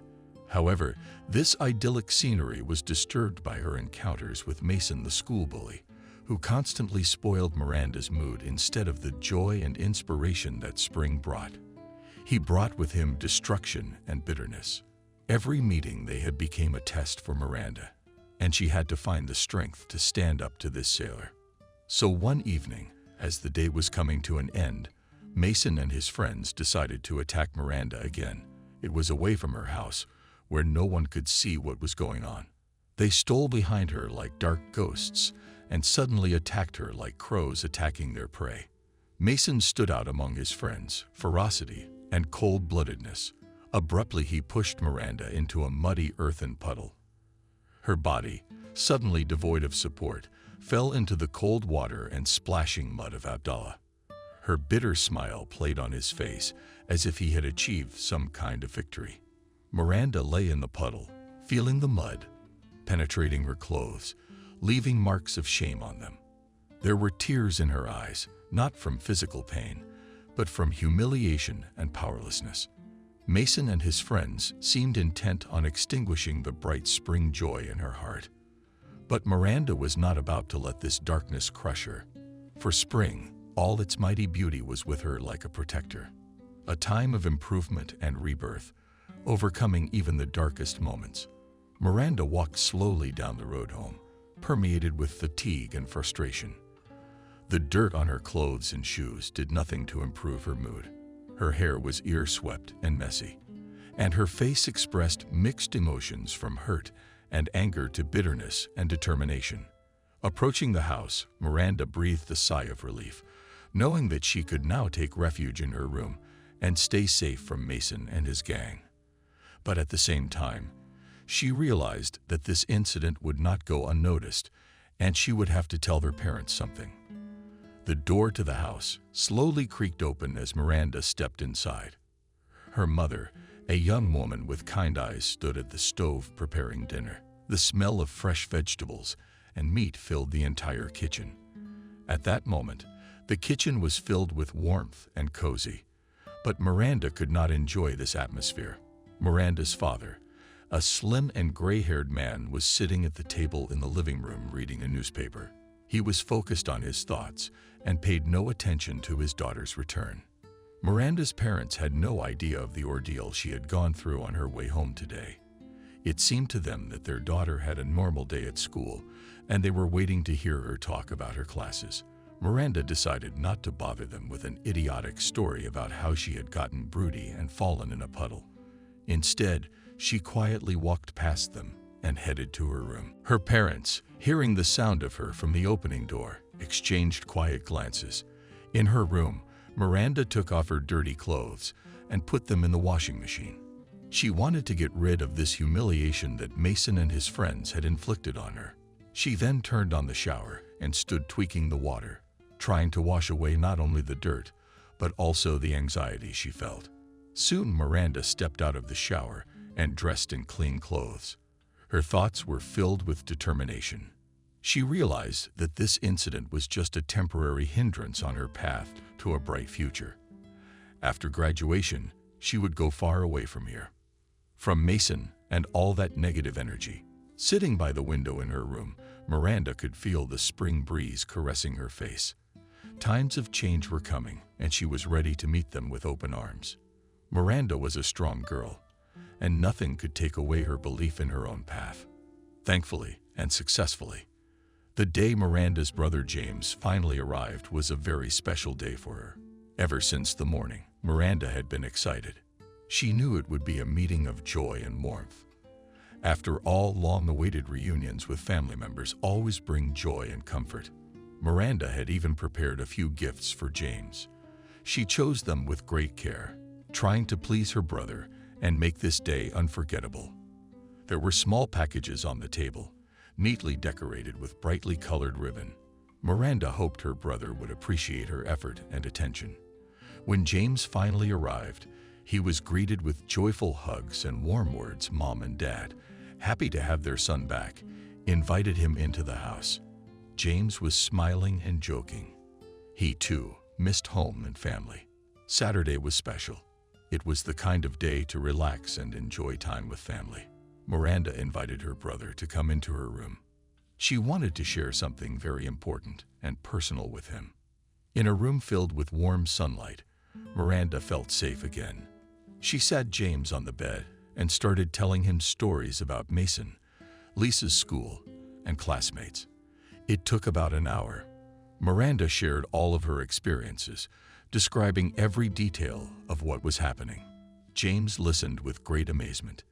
His sister seemed so small and fragile, But now he recognized that she was coping with many difficulties, and despite everything, remained strong. In his eyes, Miranda had become even more important and close to him. Anger and resentment for what was happening to her slowly built up inside James. When the story ended, there was silence in the room. James was silent for a long time, digesting all the information he had just heard. Then he stood up, went to his sister and hugged her tightly. "Miranda, I promise that no one can hurt you anymore. We will solve this problem together," he said, quietly and firmly. Miranda smiled, feeling that now she had not only a support, but also a protector. This day was the beginning of a new phase in their relationship, and Miranda felt that she was no longer alone in her struggles. The next morning, Miranda walked to school, accompanied by her brother James. She didn't hear word for word what her brother said along the way. But that wasn't really important. What mattered was that he was there for her, that she no longer had to cope alone. Somehow, things were starting to get better. She couldn't believe her eyes. No one was picking on her anymore. No one was bullying or humiliating her. Suddenly, school was a place where she wasn't so scared and hurt. And the most important thing that happened was that Mason, the main bully of the school, came up to Miranda and apologized. His words sounded sincere, and Miranda felt that he really understood that he had treated her unfairly and cruelly. The next morning, when Miranda arrived at the school, Mason was gone. Miranda was surprised, but had no idea what was behind his disappearance. And brother James seemed to know more. "What happened? Where's Mason?" Miranda asked. James smiled enigmatically. "A military secret. Little sister," he answered, and his eyes sparkled with laughter. Miranda was dumbfounded. What could have happened to make Mason disappear so suddenly?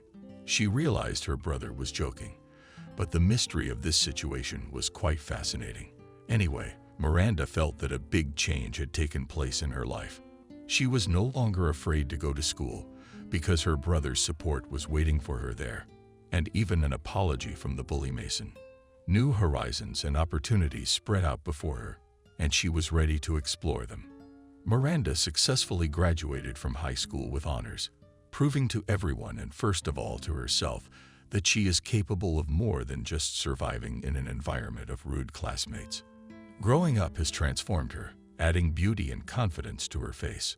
Her facial features became more expressive. Her eyes shone brighter, and a smile rarely left her lips. After successfully graduating from high school, Miranda enrolled in the best university in the city, realizing her dream of getting a quality education and creating a bright future for herself. The university years were filled with new knowledge and opportunities. Miranda proved herself as a student who could not only study well, but also actively participate in the extracurricular life of the university. Her days were filled with lectures, seminars, research, and socializing with like-minded people. She made loyal friends who supported her in all her endeavors. Miranda was active in student organizations and clubs. She strived to explore all aspects of her personality. Miranda also sometimes found solace and distraction in art. Drawing and music allowed her to express her emotions and thoughts in a creative way. It was her personal way of dealing with the tensions and stresses of university life. One day, when Miranda decided to take a walk through the corridors of the university, she saw a face that was very familiar to her. The first thing she thought was that it could be one of her classmates who might have gone to the same university. The girl was standing there looking at her phone. Apparently, she was busy. Miranda thought it was her old friend Lisa. Doubts crept into her mind. It really could have been Lisa. It had been so long since they had seen each other that Miranda had even forgotten what her friend looked like. She decided not to wait and approached the girl, asking hello. "And we haven't met." The girl looked at Miranda with some bewilderment. She replied, "I don't think so." Miranda then asked her what her name was, and the girl answered, "My name is Lisa." Miranda squinted slightly, trying to recognize her in that face. It was the same Lisa they had studied together for years. She shook her head. "I can't believe my eyes." Miranda's small tears flowed and all the memories flashed before her.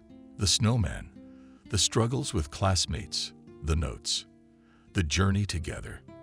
"And my name is Miranda," answered Miranda, through tears. "Have you changed so much?" Lisa whispered with sadness and joy in her voice.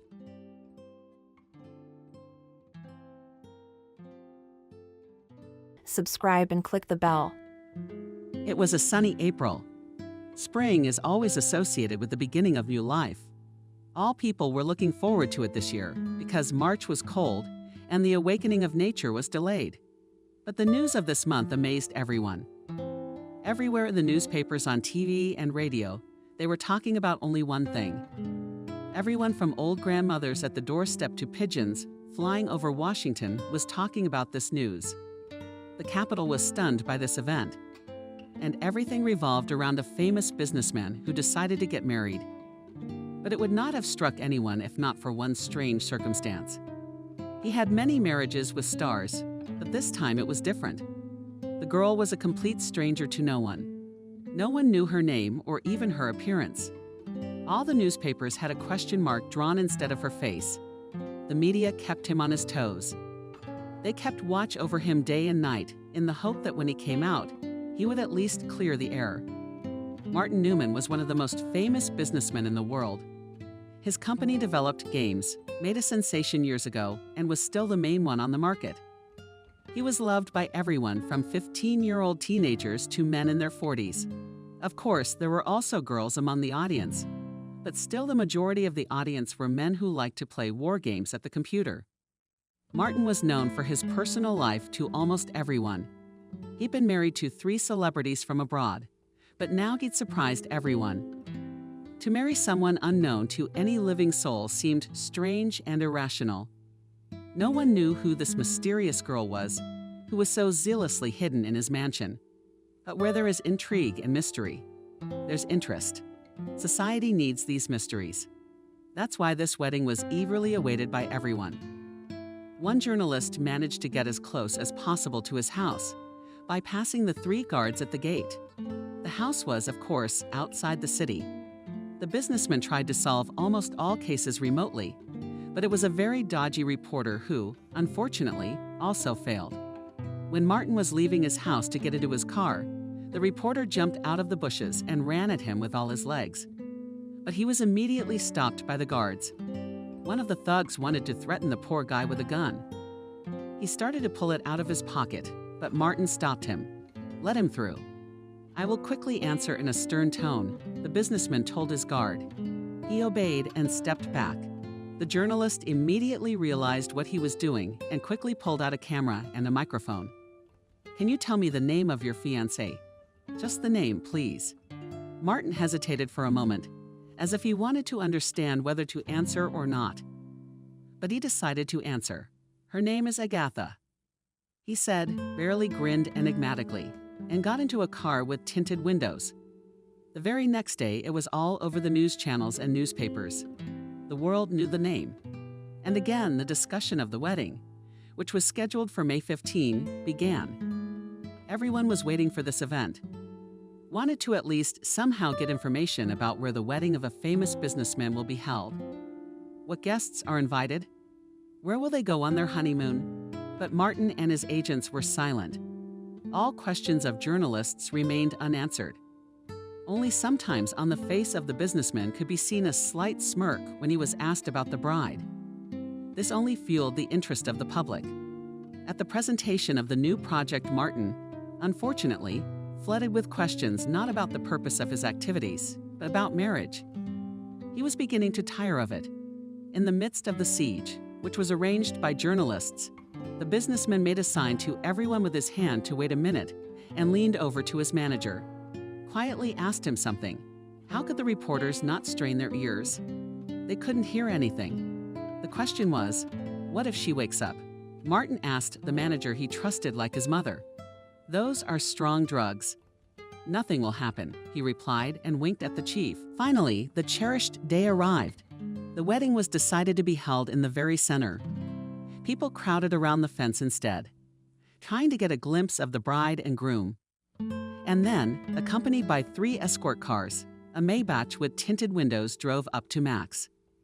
People were almost throwing themselves at the car, trying to see who was sitting there. but they failed miserably. They were dragged away by law enforcement. There was a commotion and a crush.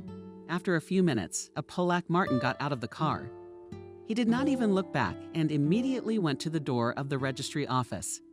But he was stopped by a photographer who pointed to the bride.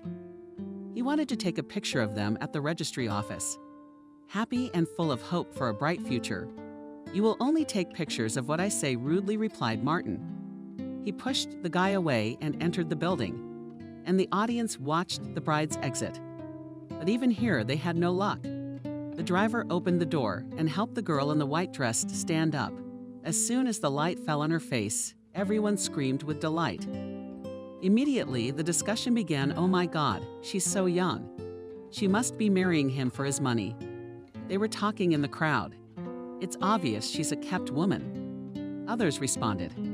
Amid all the shouting and yelling, the bride walked towards the building.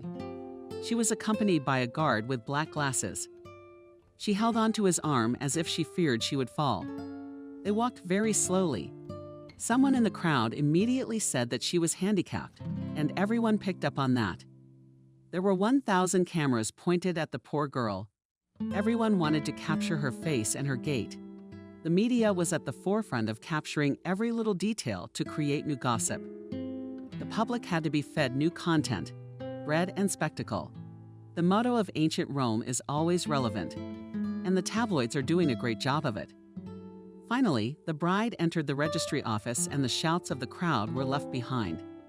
Before her opened a stunning view of the high ceilings, framed, gilded stucco. At the top, a painting depicting angels could be seen. Everything suggests it's a place of peace. But the bride didn't feel that way. She felt rather strange in general. This was noticed by the guests as well. They also managed to notice her incredible beauty. The girl was very slender and young. In appearance, she was not more than 25. Among the guests on the groom's side were his colleagues or some influential people in business. On the bride's side, there were only 2 bridesmaids who were sitting on chairs and chatting. Everyone was waiting for the ceremony to begin. This bride was acting very strangely, not talking to anyone. She's standing in the corner looking down at the floor. "After all, it's her wedding," said one of the guests of the celebration. It was a woman named Lily, who also had a similar company. Only they developed games not for computers, but for mobile devices. And they have the right audience. Mostly people over 50 and don't talk. Rumor has it that this is the model he brought back from Australia. She doesn't know the language. Maybe that's why she doesn't talk to anyone and acts so quiet, her neighbor replied. "Really?" Another woman joined the conversation. "I'm sure it's his niece, maybe even his cousin. He's had feelings for her for a long time. But with his parents alive, of course, he couldn't marry her. It would be a disgrace. And now that his parents are dead, he can finally do it. How awful." Lily marveled. "And where did you get this information?" "I have my own connections," answered about the women Morris. She just explained to them the origin of this girl, and they do not believe her. What kind of outrage is this? What if the groom himself approached them? "Oh, dear Martin, it's so good to see you at last," Lily exclaimed, shaking his hand. "Good afternoon. It's very nice to see you all here as my guests. I hope everything is satisfactory. Of course, we were just discussing you. We're so happy for you. But Martin, tell me, why the secrecy?" One of the women laughed. "Will you never reveal your girlfriend's identity to us?" "I'm madly in love with her," the businessman exclaimed sharply. It was as if he had rehearsed this phrase for a long time. That's why it sounded a bit fake. "So as soon as I met her, I decided to make her my wife." "I hope the bride doesn't mind," the other woman joked. Martin looked at her strangely and without replying, walked away with his head held high. As if the phrase he had just said offended him very much. They were a strange couple, Lily summed up. Rumors were going from extreme to extreme. But the fact was the fact. The girl was unknown to anyone. She had come from nowhere. No one had ever seen her around Martin. No one knew how long they had been dating. Absolutely nothing was known. That's why the news of the wedding made the whole community so excited. It was a real sensation. It was Agatha who was too mysterious. She hadn't uttered a word since she got out of the car. No one knew what her voice was like. Was it melodious or rough? And how old was she? She looked very young. And she was marrying a man who turned 55 this year. All of this didn't connect in my head. While everyone was whispering and talking, waiting for the ceremony to begin, Agatha was led out of the hall to the right into the corridor. There they dragged her into a room, sat her in front of a mirror, and began to put her makeup in order. She was working right in the car. So correct me, that's all. In 15 minutes, the ceremony will begin, said Agent Martin, and left the room, leaving the girls alone. Agatha was not feeling well. She saw everything through a veil, as if she were in a dream. She stared at the mirror for a long time, trying to remember something. It was as if those facial features were alien to her. Her own face was not like her real one. She was like she was in a trance. The makeup artist did her amazing makeup and then put on a veil to cover her face. Like, "Baby, you're ready," smiled the makeup artist. "I hope you really love him." Badoma. And Agatha was pushed towards the door. She completely lost her bearings and didn't know where to go. But she knew the guard was guarding her at the door. He led the girl back to the hall where the ceremony was to be held. Agatha was literally pushed onto the white carpet, studded with rose petals. She almost collapsed on the floor. What amazed the guests. But the girl immediately recovered and, under the melodious music, went down the aisle with flowers. All eyes at this moment were directed at her. Many were judging. Many pretended to be happy, though no one, by and large, cared. They've been invited here as a courtesy. Well, and to fill the hall is not good that a famous businessman is left without guests at the wedding. Agatha had time to look around the hall. There were people in black on every corner. They all folded their arms and stood like real guards waiting for an attack. Finally, the girl came to the altar. Martin was already waiting for her there. He stood with a very serious look and from time to time slightly bent his knees from excitement. Agatha stood opposite him. At that moment she felt dizzy, but she did not show it. "Hello, honored guests. Hello, dear newlyweds." The woman greeted the guests, registering the marriage. "Especially the husband is very young," joked one of the guests, but he was immediately silenced.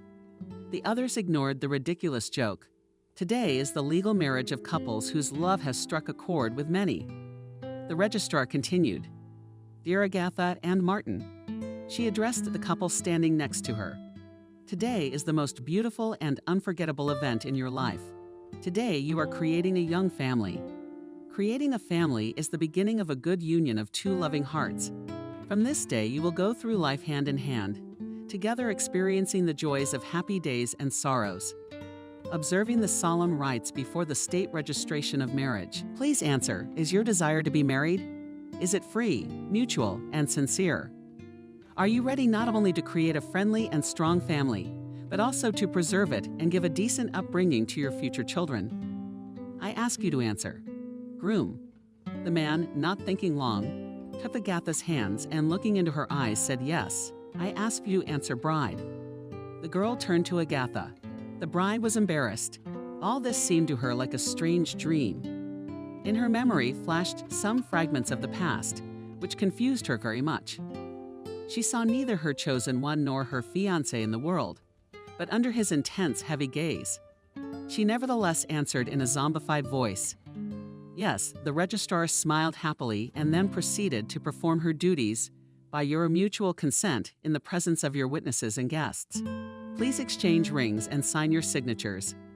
Martin gently took Agatha's hand and placed the gold ring on her ring finger. The bride did the same.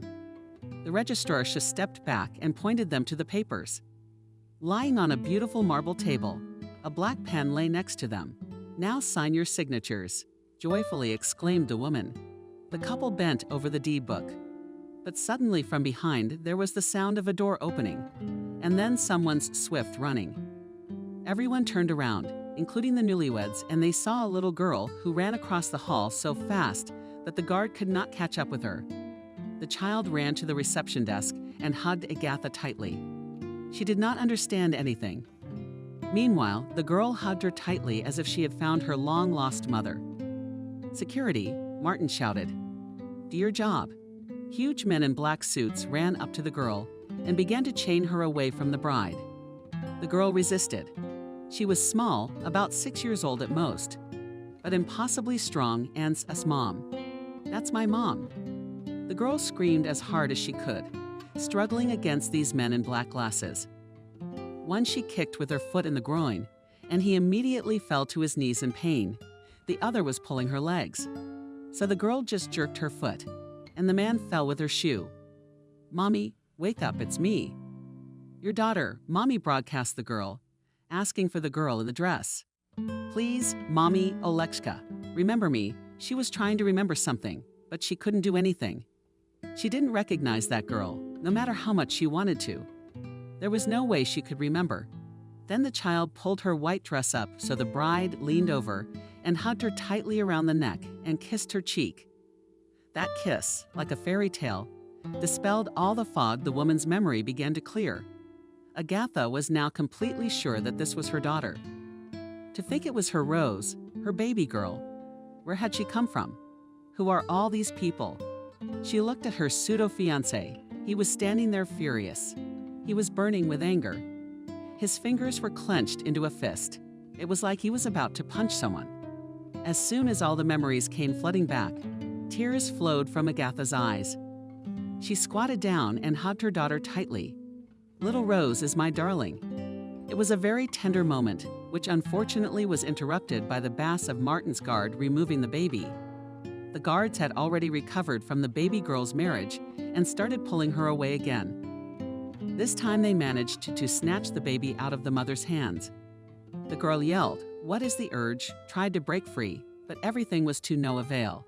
Who is she against, these huge thugs? "Let go of my child," screaming at Agatha. "Somebody please call the police."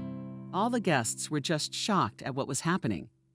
Like the marriage registrar herself in her experience, this was the first marriage that had gone completely wrong. "Rose," Agatha screamed, but no one was doing anything about it. Then she jumped up to her fiancé and started shaking him as hard as she could, clutching at his shoulder. "Will you order them to let them go, Rose Ashol?" The girl hissed angrily. "You shouldn't call me that." "Oh, you shouldn't." With a sly smirk, Martin. He pushed his wife away, and she fell right on top of the guard, who immediately grabbed her. No matter how much she kicked, it was completely pointless. Martin's bodyguard held her firmly in his arms. What kind of lawlessness was this? Did the guests start to get indignant and get up from their seats? "No one is leaving here," Martin shouted across the room. The wedding continues. The guests ignored him. No one was enjoying the show anymore. It smelled fried, but a sudden gunshot made them stop and sit back in their seats. Yes, Martin had to resort to this method of crowd control as well. I repeat, the wedding is in progress. He glared at Shu's terrified registrar and made her put the papers back. Then he beckoned to himself, who forcefully held Agatha down. She was terrified of what was happening. She was sobbing with fear and hatred. Martin signed the document and handed the pen to the bride. She looked at the man with such hatred that he even smirked, thinking that he had won. But he was very wrong. Agatha was not the timid type, not one to give up so easily. She picked up a pen, but instead of using it to make a scrawl on the paper, sharply stuck the thin rod into the stomach of the guard who was holding her. The pen was expensive steel, and so thin, it actually went into that piece of muscle like a sword. The man shrieked in pain and folded himself in half. Agatha ripped off her veil, slashed the man who was holding her poor child across the face with her fist, grabbed Rose by the arm and ran away on her way, managing to tear off the hem of her fairy dress. Running was now comfortable. Whirlwind, she ran out of the building, and 1,000 cameras were immediately pointed at her and her daughter. Reporters, like animals, pounced on the girl with questions. Everyone was shocked by the scene in front of them. "Agatha, what happened? How do you comment on it?" someone asked. The girl was darting from side to side, trying to figure out where the exit from the registry office was. Martin's men were already running out and trying to catch her. She was screaming, asking people for help, but everyone just filmed her on their mobile cameras and iPads, trying to take as many photos and videos of the scandal as possible. She felt like a circus animal that was now performing in the arena. The girl couldn't believe what was happening. She just couldn't get her head around it. Why do people behave like this? And this very head was hurting more and more every minute. But the girl did not give up and wanted to climb over the temporary fence. But then the guard Martin grabbed her by the waist. He easily lifted her as if she weighed as much as a bruise, and carried her and the baby to the car. Agatha squealed, slapping him on the back. Rose was biting and turning and generally helping as best she could. But the man didn't care. He was walking firmly and confidently. The back door of the car had already been opened in front of him. As the guard approached the car, he threw the girl and child off him and pushed her into the passenger compartment. But Agatha, though seemingly weak, actually had good physical fitness. She did not fall on the seat and held on. Then the already angry guard began to literally shove her into the cabin. She resisted with all her might. Suddenly, everyone heard sirens wailing. It was getting closer and closer. And then someone said on the loudspeaker, "No place. Everybody stay in your seats." Aha, saw a cop pushing a security guard away from Martin. Looks like somebody called the cops after all. The guard was outraged by this behavior, but obeyed and stepped back to them. A furious Martin came running up. He was just furious and looked at everyone with such a look, as if he wanted to spear everyone with his eyes. What's going on here? How dare you invade another part of the territory? He was indignant, addressing the policeman. We're here on a call, and I can see that we did not come in vain. The sergeant replied confidently, "Do you have any idea who I am? Do you have any idea who you're dealing with?" Martin kept yelling. Then the policeman was silent for a moment. It was like he realized his mistake. "I'm sorry, but I just needed to already less confidently," said the policeman. "What to ruin my wedding? Please understand, I'm just doing my duty." While the two were trying to work things out, Agatha kicked out between the guard and them and went unnoticed. Thanks to the police car, there was a hole in the partition. It was through it that the girl wanted to get through. She took her daughter and rushed to the fence. She almost reached the gap through which it was possible to get through, but she was stopped by someone's strong male hand, which laid on her shoulder. She turned around and saw a rather young policeman, a regular sergeant in his uniform. "Where are you going, citizen?" he asked her sternly. Though from his lips it was not scary, but rather funny. He was a very nice man who tried to portray himself as a serious and brave fighter. He was very young. He had probably just been hired for the job. Agatha stopped. He looked at him with pitying eyes and whispered, "Please let go. I can't let you do that." The sergeant answered confidently, "But don't you feel sorry for a poor mother with a small child in her arms? Do you really want to give us to the sharks?" "What sharks?" "The girl?" The policeman replied haughtily. "Please." She folded her hands in peace. "He will ruin me and my daughter too." Then the sergeant couldn't stand it any longer. At last, the mask of a serious and self-confident man came off. Now only sympathy could be seen on his face. Agatha did not interfere and took advantage of this moment and put her daughter next to her.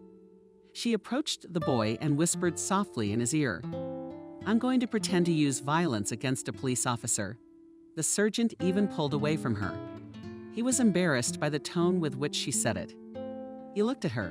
Agatha looked like a puppy, praying for help. The policeman stood in silence for a few seconds, then nodded, and while Martin and the other sergeant sorted out their rights, Agatha pretended to resist, threw herself into the policeman's arms, and began to thrash as hard as she could. He played along, trying to hold on. Everyone turned around at their altercation. And noticing this, the girl knocked the poor sergeant in the stomach with a sharp heel. He collapsed to the floor, though it was clear from his face that he was in no pain at all. He was only feigning pain.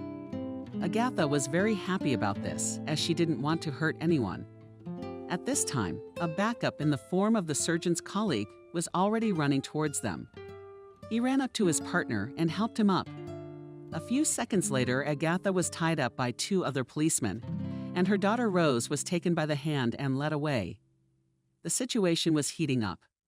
Martin finally approached them. "Let my fiancée go," he ordered in a tone that left no room for disobedience. It should be noted that although he was a powerful man, but he was not lucky with his height. He was only 165 centimeters tall, and the commands from his mouth sometimes sounded very funny, especially when he was addressing a tall or clean-cut guy like this policeman. If any of his subordinates let his short stature be mentioned in any way, he would be immediately fired or stripped of his bonus. Martin hated that flaw in himself. Fortunately, for him, money did the job, and everyone, by and large, cared only about the size of his wallet. And now the answer of one of the policemen made him terribly angry. No, it wasn't said in words.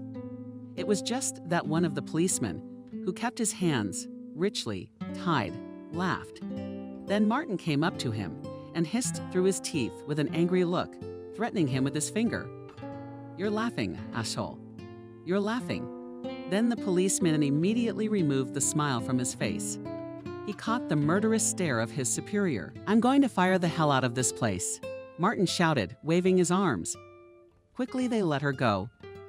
A mustachioed senior outfitter approached him, holding the serious Rose by the arm. "I'm going to ask you to calm down." Martin calmly said he know the situation is not easy, but your frustrated wife hit one of our employees. She'll have to come with us. This is outrageous. You know who I am.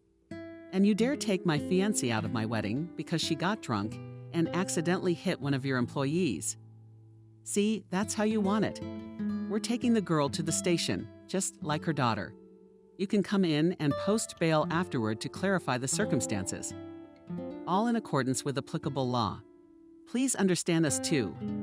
Martin at first pouted his lips like a little child and then looked back at the incident with people looking at it from all sides.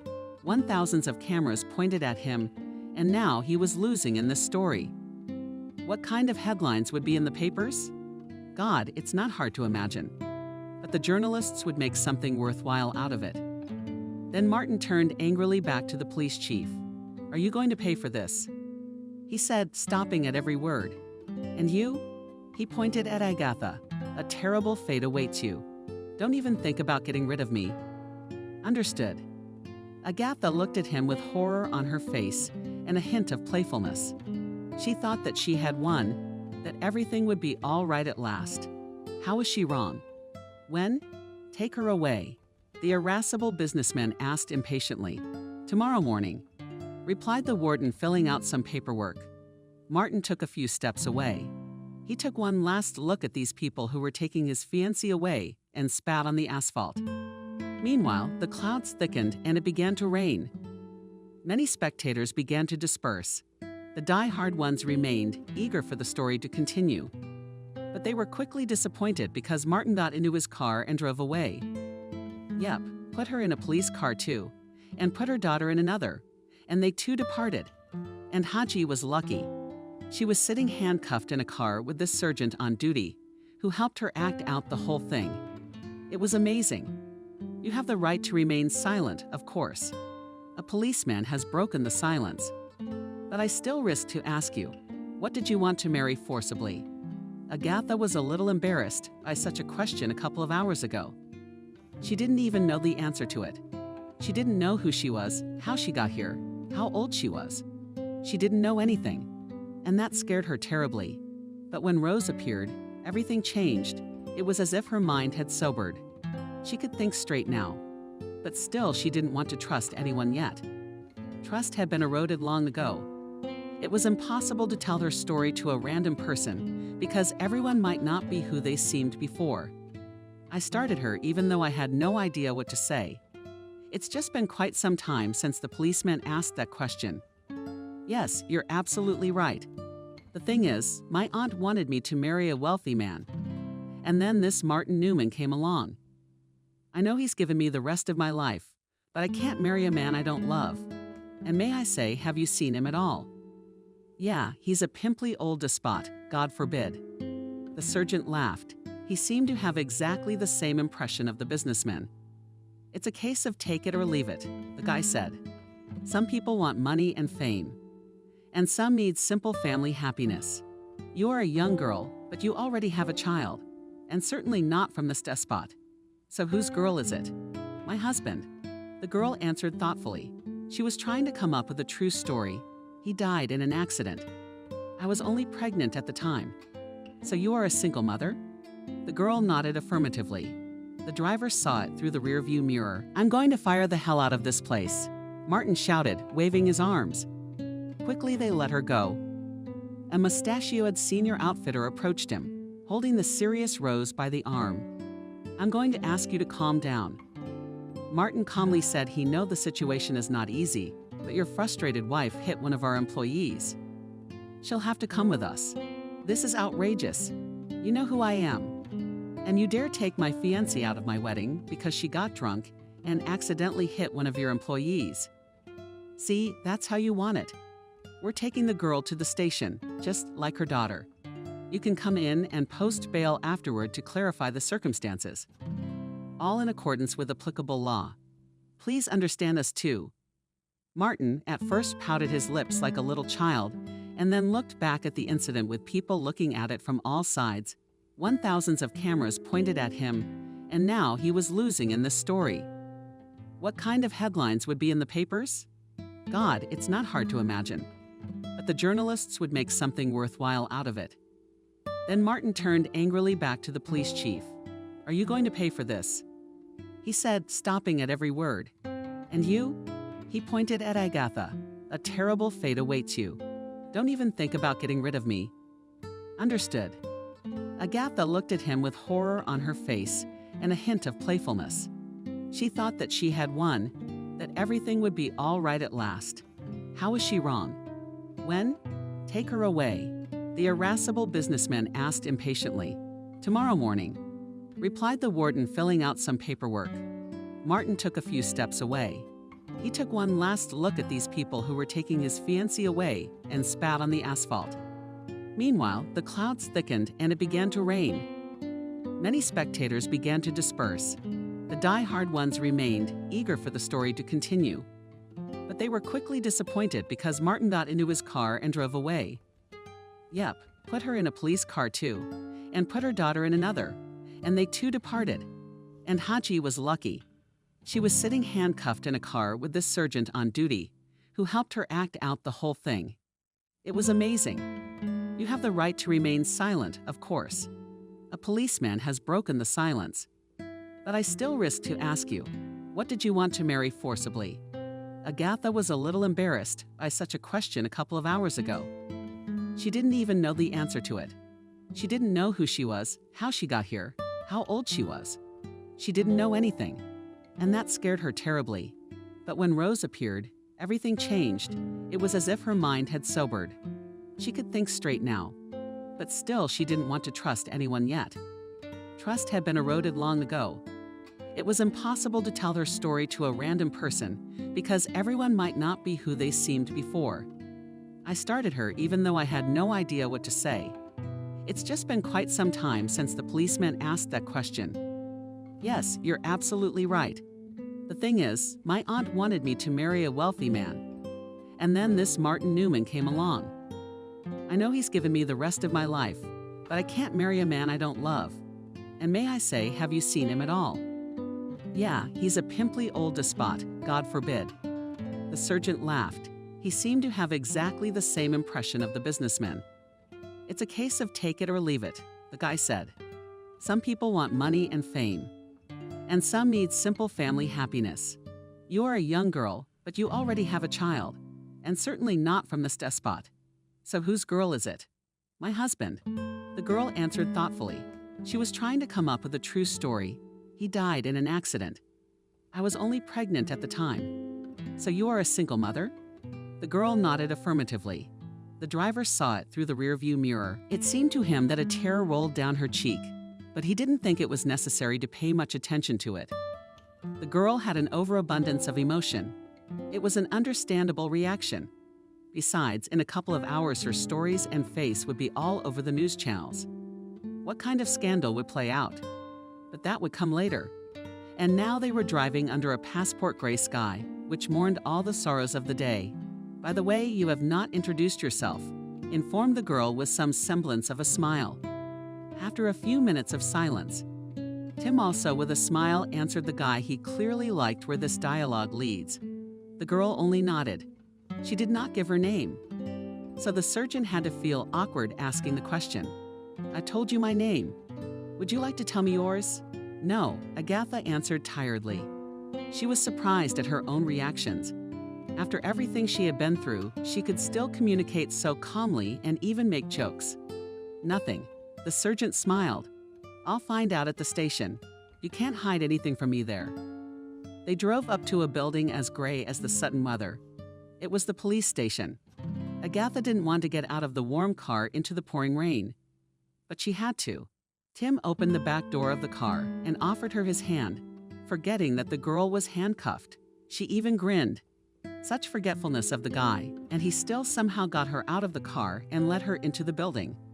Of course, he didn't have an umbrella, but he didn't need one. The lot was 5 meters away from them. The building was 3 stories high with lights on in almost every window. But it was the lowest floors that were the most stressful. The semi-basement behind bars and windows that looked out just a little bit. Agatha secretly hoped she was being led to the wrong place.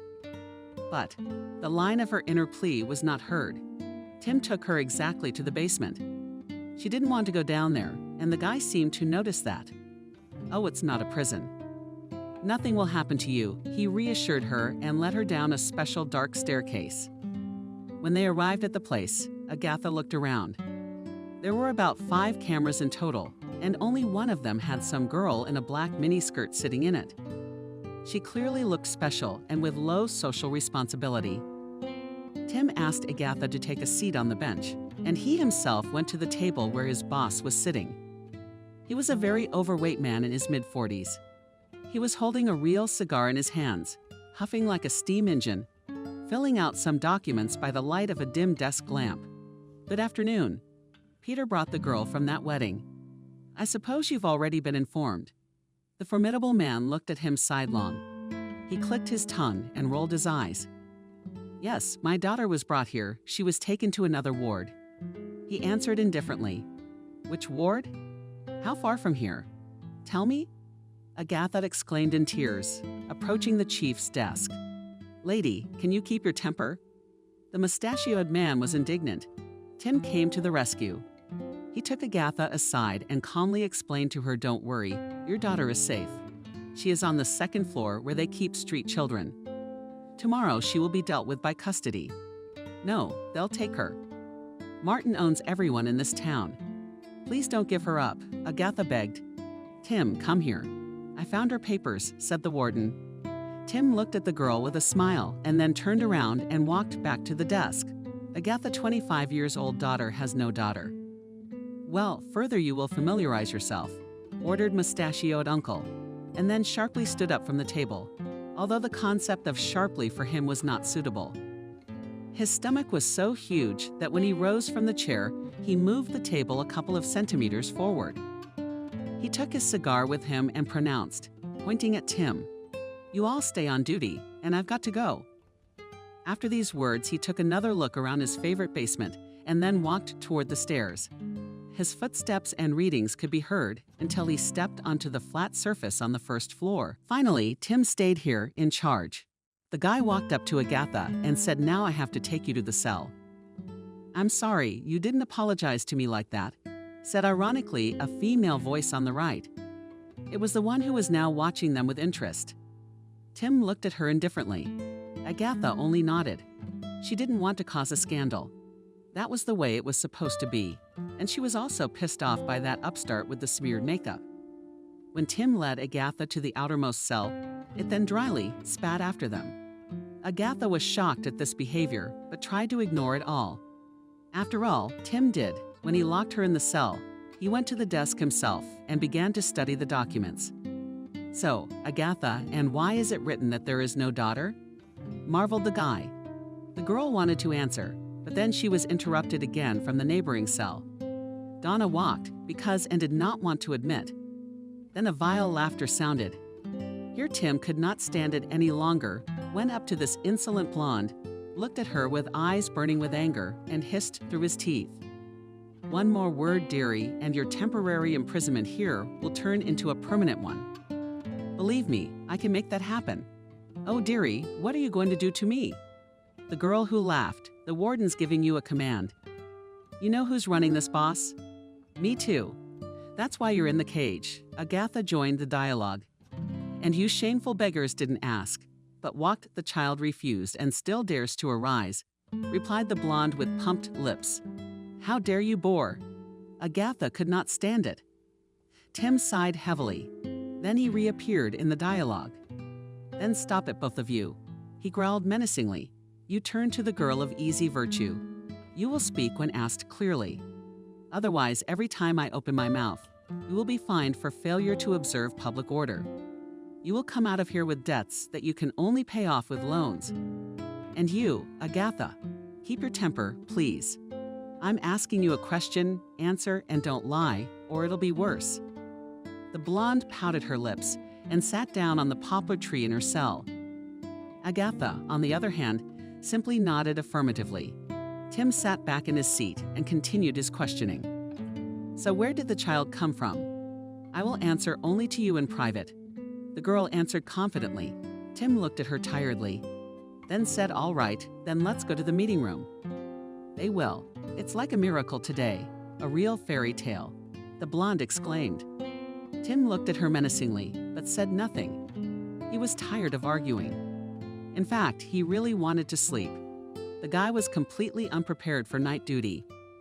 He hadn't gotten much sleep during the day because the neighbors with small children had been making noise all day. Either they were just mocking him, or they were really making repairs, while killing the kids who were screaming like crazy. At least that's how it seemed to him. Tim came to work a wreck, and of course, by the end of the day his mood was completely gone. He and Agatha came into the meeting room. The girl still doubted that there were no more employees, and she would really be alone with Tim. If anyone listened to their conversation, it would surely reach Martin's ears. But what if Tim was working for him too? She thought about it as she walked down the stairs. She'd have to lie again, but it was a lie. Must look very truthful in some of the details of her story. Still have to come clean. They finally reached the room. Tim closed the door. There was a dim orange light burning in the room, only faces were recognizable. They both sat down and the guy started his questioning. So now tell me whose child this is, and if you are the mother, because all the documents say otherwise. I used to believe official records, but now they don't inspire confidence. Convince me otherwise, it's Rose. My daughter answered Agatha. But the thing is, these documents are forgeries. I mean, remember when you asked me in the car about being forced into marriage? Well, Martin didn't recognize my child from a previous marriage. He made me new papers, and they didn't include my Rose. No mention of a first spouse either. He made it look like they never existed. But how very hard is that to do for falsifying documents? I'll remind you again, this is Martin Newman, one of the richest and most powerful men in our country. You don't think he's capable of document fraud? Yeah, for him it's like drawing a circle on a piece of paper. Tim was thinking. He began to check the documents, but found nothing in them that hinted at forgery. But what about it? I think we should call the warden. He knows how to deal with cases like this. Will he help? No, the girl interrupted him. You don't understand, he controls all the brass, all the police, even the media. He can shut everyone up. Yeah, I'm not so sure you don't work for him too. Tim's last words made me literally cringe. It was like he was terribly offended by that statement. So you don't trust me? But Agatha hesitated. Tim got upset, shook his head as if to show how disappointed he was, and then said, well, okay, I won't call my superiors. But then what should I do? In what way? The girl didn't understand him. Martin will come back for you tomorrow. He'll bail you out and take you to the registry office again. Then you can forget about your daughter. She will be placed in an institution. Agatha's head snapped up. Where can she hide? Where to go? She'll sit in a cage like a trained macaque until morning. And then she would be taken away and forced to marry again. And she had absolutely no idea what means Martin would use this time Tim. Begrudgingly, she began. Help me escape from here. What from surprise? The boy exclaimed. No one had ever dared to make such an impertinent offer to him before. "Please, how can I let you go? Are you out of your mind? No, I wouldn't risk my career for a dubious person trying to escape from her own wedding. If you are to marry him, then you will marry him." The boy answered firmly, though it was clear from his face that he didn't believe his own words at all. He just tried again to pretend to be an indifferent and rude boss. But deep down, he was still the same good and sympathetic guy. Agatha by Ace Book. Now she had lost all hope. Tim was right. If this was her destiny, then so be it. The policeman took the girl back to her cell. She was gloomier than a cloud. Tim said nothing to her and silently sat down at the desk to work. It was about 10 o'clock in the evening. The restless blonde was already asleep. Agatha lay silently staring at the ceiling for another hour. Different thoughts crossed her mind. She thought about her daughter, who had not even managed to do anything bad to anyone, and she was already forcibly separated from her parents. She thought about Martin, who was just a psycho, and it was obvious that after everything that had happened, he would take revenge. She reflected on how many lies had come off her lips, which he had told Tim about her bitter fate. Almost all of it had been lies. The boy glanced at her from time to time as he filled out the paperwork, but she continued to stare at the ceiling with a blank, broken look. After about 3 hours, Tim couldn't stand it any longer and approached the bars of Agatha's cell. She looked at him again with a painful, despairing look. And then Tim decided to do the terrible, terrible thing for his career of his life. It was a true miracle for the poor girl. He put the key into the lock and opened it. It fell to the floor with a clatter. Tim was startled. It was that the buxom blonde would wake up, but she was sleeping the dead sleep. The boy opened the creaking door and said in a whisper, "Come out." Agatha looked at him as if he were an angel from whom the light of hope and freedom emanated. She did not hesitate to step out into the open. Tim closed the cage and whispered, "Follow me. Follow all my instructions and we won't be noticed." The girl nodded understandingly and quietly followed her savior. They went up the stairs like mice, and when they reached the first floor, they heard someone's footsteps. Tim immediately pressed the girl against the wall and himself went to the floor. There passed his work colleague, who was on duty on the first floor. "About what and you left?" joyfully said his friend. "And he himself is not happy about it," answered Tim, going as far away from the stairs as possible, as if casually. "Listen, where's that little girl we brought back from the wedding today?" pensively mumbled the guy with a smirk. "The daughter of that stunning hottie." "Yeah, well, settle your fantasies already." "Where's the girl?" "She's probably asleep on the second one." "What do you want?" "The boss told me to talk to her, so I told Tim." "You picked a strange time to talk to a little girl. Those are the orders." "You know, Peter, sometimes she talks a lot of crap." "Well, since she's asleep, I'll talk to her tomorrow morning." You, by the way, then early, interviewing her guardianship, wanted to take her away by 12. Dima noticed. "Okay, I'm off, since nothing else is going on. Time to hit the sack." "Come on." Tim smiled. They shook hands and went their separate ways. Tim walked towards the stairs as if he were going back to his basement. But in fact, he just wanted to make sure that Agatha hadn't died of a heart attack yet. After those words from his coworker, her daughter was supposed to be taken to the orphanage tomorrow. For a mother, this must be her worst nightmare. "Agatha," whispered Tim, "are you like Roseher?"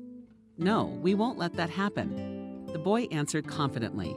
Agatha swallowed, coming to her throat. Calm, and nodded uncertainly. Tim took her hand. The hand was as cold as a corpse's. "It's because the basement is very damp and cold," Tim thought with pity. It would be easy to get sick down there. They went further upstairs, and on the way they met no one else.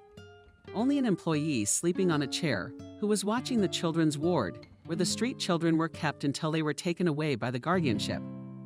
The man had dozed off, but could wake up at any moment. Tim prayed that door wasn't a cloud. He still had to get the keys in the keyhole. It seemed impossible.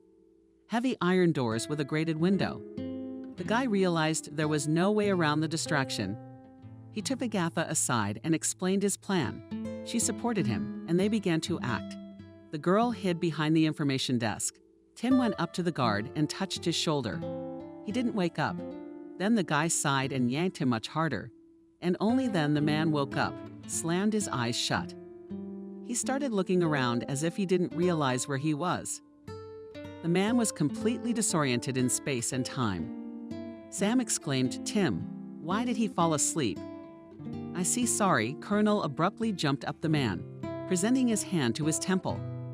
Only then did he realize he was talking to a regular sergeant. Tim rode, angry. "What are you going to do?" "And what are you doing at your desk?" "I'll tell the boss." "You're not a rat." "I know that for a fact. I'm not a rat. But if you want to keep sleeping, help me with the basement." "What's going on down there?" is Sam's less interested question. "Yeah, the batteries don't seem to be working. And you know it's still very cold. Especially in this fucking dungeon. I'll be in the hospital with pneumonia soon." "I don't know. I'm actually watching the kids here." "Oh, where are they gonna go?" "You were asleep. Come on. It'll only take 5 minutes just to figure it out.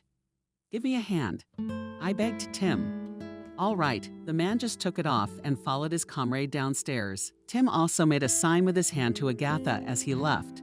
Agatha made sure they had left and went to the door. She put the keys that Tim had given her in advance into the keyhole. The guy was lucky that his boss trusted him, so he gave him keys to all the departments and finally turned them. She entered a dark room, lit only by the warden's faint light. There were beds everywhere, but there were only 2 children in here, and one of them was her Rose. Agatha recognized her blood at once. The girl was sleeping very soundly. The mother did not wake her daughter up and frighten her. She knew that Rose does not wake up even from the sound of thunder and any noise. So she was sure that the girl would not wake up when she took her in her arms. And she was right. The girl didn't even move when her mother picked her up. She carried her baby out, closed the door, and hid behind the information desk again. A few minutes later, Sam and Tim returned. "I told you it wasn't the wiring." Disgruntled, the little man said, "Who knew?" Tim answered in a feignedly sad voice. "No, you sure did. You're too young." Tim unfired. In the left, the man sat back in his seat and closed his eyes. "That's it. Tim, don't interfere with work," he said, realizing that the guy hadn't left yet. "Good night, Sam." Tim grinned. The man fell asleep quickly, and when Tim was finally sure, he called Agatha to him. She approached him on tiptoe, barely breathing and not making a sound. "Are you sure?" Tim asked confidently, opening the back door leading outside. The service exit for the dark alley employees, where everyone usually went down for a smoke. Agatha only nodded affirmatively. Then the guy opened the door for her, and she stepped out into the barely lit street. She turned around once more to say thank you with her eyes, and then she walked at a brisk pace, with the baby in her arms. But still, after a few seconds, Tim couldn't stand it and caught up with the girl. He was being pulled by some kind of force.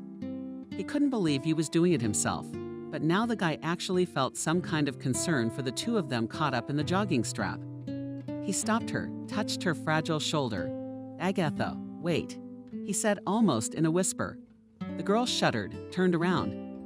There was consternation in her eyes and a maddening weariness. This night was definitely not for sleeping, but it was evident how weary she was. "Where are you going to go?" asked the boy. "Away from this place." Agatha replied indifferently. "You don't even know where to go." "I don't care. I just want to forget this story like a bad dream. I don't care if it goes to hell." Of course, she lied and lied about almost everything. No, she definitely had a plan. "Do you have a place to stay?" Tim asked. "No." "Do you have any money?" "No." After saying that, the guy was completely fenced in. It was as if he tasted victory, because he had already decided everything about himself the moment he let Agatha out of the cell. "Let me help you." Finally, shyly, Tim offered. Agatha looked him over from head to toe, then looked at Rose sleeping in his arms. She really had nowhere to hide right now. Martin would come in the morning and give chase. No matter how much she wanted to, she couldn't escape alone for sure. But you're risking your career. Maybe even your normal life. "If Martin catches us, we'll be eaten to death," the girl explained. "The cameras have already recorded everything. True, I've erased most of the footage from today. But anyway, I'm an accessory to this story now. And if I stay here, I'll be punished, of course. So I have nothing to lose. Let me help you." Agatha was silent. She did not understand why such generosity. But she didn't care about that now. All she cared about was where to hide. While she was pondering in one of the cars parked nearby, a horn sounded. She turned around. Tim was in it. "Did you want to walk?" he asked indignantly, lowering the window. Agatha shook her head. She went to the car, sat in the back, and tried to sag as low as possible in the seat, so that she could not be seen. Her daughter squirmed in her arms and mumbled something in her sleep. Tim turned on the headlights and drove out of the parking lot. The police station slowly moved away from them. Then it disappeared behind the clutter of sleeping buildings of the huge night metropolis. After a few minutes, Agatha asked the logical question, "Where are we going? To my apartment? Or was she thinking of hiding from that oppressive dwarf?" In a different and dirty bride's dress, Agatha only grinned. All the rest of the way they drove in silence. After a while, the car stopped at a gray, unremarkable building. If it weren't for the window with a light on the second floor, one would think that the building had been abandoned for a long time. So dirty and neglected was the facade and everything around it. Tim parked the car, and Agatha ventured to ask, without hiding her surprise, "Do you live here?" "Yes," he smiled embarrassedly. "I rent. But trust me, it's not as bad on the inside as it is on the outside." Tim got out of the car and opened the back door. Taking Rose in his arms, Agatha surprisingly easily trusted him with her daughter. Animal instinct told her that this simple guy posed no threat. He seemed remarkably honest and reasonable. Up close, the building looked even lousier. Some of it had peeled off and needed paint. Some of it was decorated with scarlet graffiti. The young men climbed the rain-wet stairs. Apparently the roof leaked somewhere and smelled of mold and dust. Finally, Tim opened the door to the entryway. It was pitch black inside. You could see absolutely nothing. But Tim didn't seem surprised at all. He stepped back a little and pressed the elevator button, an indicator that showed the floor. It was possible to navigate, and Agatha, too, moved toward the glowing displays. They went up to the top floor. It was almost as dark there, but the faint light of the street lamps still penetrated through the narrow, dusty window. While Tim was opening the door, Agatha touched Sunflower on the small windowsill. The pot fell and shattered. The boy looked at her with a stern and judgmental look. "I'm sorry," she said quietly. It was finally possible to enter the apartment. The light blinded Agatha's eyes, and she could not get used to it for a long time. Light after darkness was a new source of pain in her tormented head. She looked around the apartment. As expected, the rooms were rather shabby, and there was only one bedroom. A typical Khrushchev one-bedroom apartment for a single bachelor. In the kitchen, Agatha noticed a cockroach running around the table looking for food. She almost shrieked with horror. After all, she had always been afraid of these insects. "Oh, to something. It's Valurka. He has long lived here with me," calmed her hospitable host. "You give names to cockroaches." Agatha was amazed. "When you live alone, you can think of many," Tim grinned. He sat down on a chair at the kitchen table and gestured to his companion to do the same. But she looked around in fright, as if searching for someone where Rose was. Loudly and desperately, she asked, "Hush, hush, don't shout. I put your daughter in my bed while you were looking around. Don't worry, there are no cockroaches on the couch." I looked into his blue eyes to make sure he wasn't lying. And only then could I sit down at the table. "Your name, right? Not Agatha." For so suddenly he had dumbfounded her with the question. Her heart raced, for what he had just said was absolutely true. She looked at him with eyes round with shock. I began, but Tim interrupted her. "Don't lie to me, please." The girl fell silent. She hesitated to tell him the whole truth or not. On the one hand, he was a policeman who could easily turn her into the authorities. On the other hand, he helped her escape, took care of her daughter, and brought her home, risking everything. Those actions did inspire confidence. Agatha pondered for a moment longer, though she had long since made up her mind. And then she answered, "Yes, you're right. Say your real name, Emma." The guy, leaning on the back of the chair. Either it was a gesture of fatigue or distrust. "Emma it is," he said thoughtfully. "Who came up with that?" His father always had a fetish, but borrowed names. The girl was silent for a while, then inquired, "And how did you know that Agatha was not my real name?" "I just compared the two facts. The tattoo on your left arm speaks for itself, you know." Emma looked at her tattoo. It was in beautiful handwriting, spelled out in her name, though in English. It was a tattoo she had gotten back when she was 16, secretly from her parents. All because she argued with her friends. Yeah, and she kept doing it. You can't forge documents without changing your name. So it all really came together. "Yes, you have talent I do not deny." Smiled at the guy. "You'll have tea." The girl looked at him with eyes full of surprise. "Sorry, I'm not taught manners, but according to me, guests are always offered tea," said Tim. Emma nodded and stared at the wall. The two demons of whether or not to speak were fighting in her again. "There's something I haven't said yet," she began, "or rather, I lied to you about almost everything." "Everything? About what exactly?" Tim asked calmly, pouring tea. "About how I ended up here. The thing is, my husband isn't dead, and I don't have any aunt who wants to marry me off." "Then who are you?" "I'll tell you, only you sit down." The boy was worried and sat down on a chair opposite the girl. It was 6 months ago. It had begun. October then stood surprisingly warm, but a fine rain we grew almost every day. Wet yellow and purple leaves lay everywhere on the path. Emma and Alex were walking in the park, and their daughter was collecting beautiful leaves for a herbarium. "Mommy, look how many I've collected." Rose shouted with joy. "Well done, Sonny. Let's finish up. We'll go to meet your grandfather soon," said Emma. Daughter's fault. They played in the park for half an hour before heading to a restaurant nearby. Emma's father had invited them there. He hadn't seen his granddaughter for lunch in a long time and wanted to see her one last time before he left on a business trip to another country. He was a terrific journalist. He was always being invited to different countries for reports or interviews. The family walked up to a beautiful restaurant with panoramic windows that looked out directly onto a small lake. They were met by a friendly receptionist and led to the right table. Michael, Emma's father, was already seated at it. Grandpa willed Rose, throwing herself into the arms of the sturdy seventh man.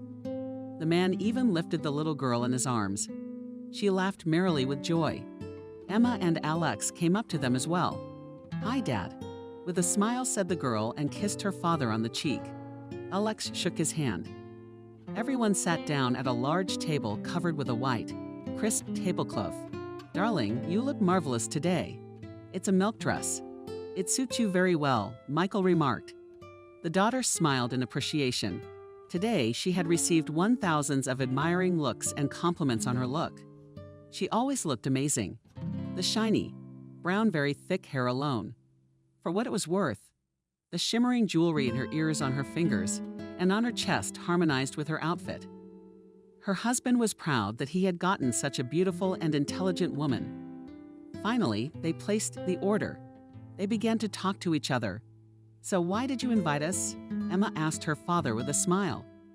He was a little embarrassed by such a direct question, but still answered, "I wanted to see my granddaughter. And also to invite you to something else." "Where to?" Alex asked with interest. "The thing is that I'm leaving soon, and the other day I met an old friend here. You'd be surprised because you've probably heard the name Martin Newman." Polyakov almost choked with admiration. Alex, Emma's husband, was also not averse to playing with adult toys. And in principle, this name was on everyone's tongue, yes, summed up Michael. "We've been friends since university." "Well, we haven't seen each other for a few years. The other day I was passing by some office and he came out.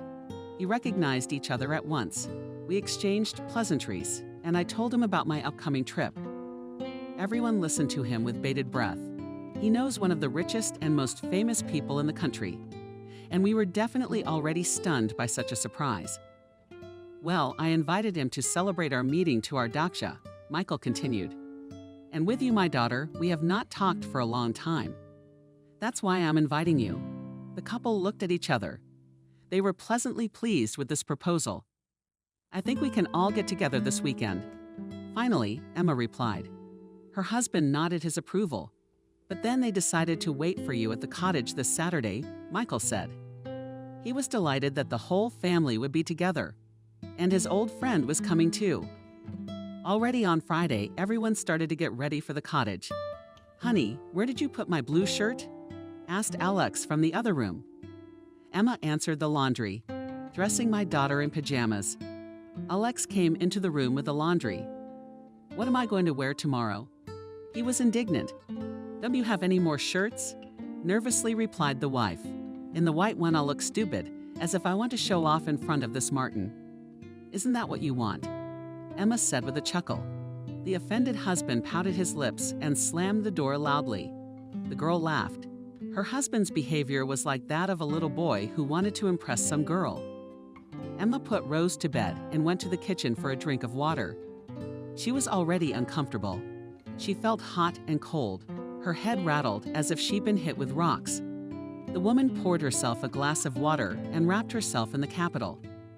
It was at this time that Alex walked into the kitchen. He found a shirt that was to his liking and wanted to show off to his wife, but she didn't seem to care. And it's okay, he was worried. Just whether his wife knew or not. "I feel really bad." She held her hands to her temple and rubbed her head. Nothing helped. "Are you sick or what?" asked the worried husband. "I don't know. Anyway, you can't cancel anything tomorrow. Father will be offended. I'll drink a fever reducer now. Hope it helps. Let's just call Michael and tell him we can't make it. You're his daughter. Wouldn't he understand? Especially if you suddenly gave him an infection before the trip. That's the kind of thing that'll make him resent you." Emma was silent. She looked down at the floor and thought about something for a long time. "No, we're going. Rose really wanted to go, and so do you. I don't want to upset her. It's just a common cold. I just wore an open coat yesterday," she finally said. "Well, I'm not going to argue with you. It's your decision. If anything, you'll lose it tomorrow at the cottage. Right?" "Yes, honey," Emma smiled. That's when they came to a final decision. The whole night, Emma had nightmares. Her temperature was already 38 degrees. She decided not to tell her husband. He might not let her go. She wanted to spend time with her father and her family. The next morning, she felt better. Emma was even able to make her family a delicious breakfast of pancakes with condensed milk. "How are you feeling?" asked Alex as they sat at the table. "Good. I feel better already. But I think I'll have to stay home tomorrow," answered Emma. "We'll arrange that," he promised. He hugged and kissed his beloved. Reluctantly, they packed their things and left the house. The journey amounted to 2 hours. They listened to music, talked, sang, played word games, and generally felt perfectly happy. Finally, they arrived at a wooden 2-story house in the old Russian style. Michael met them on the porch.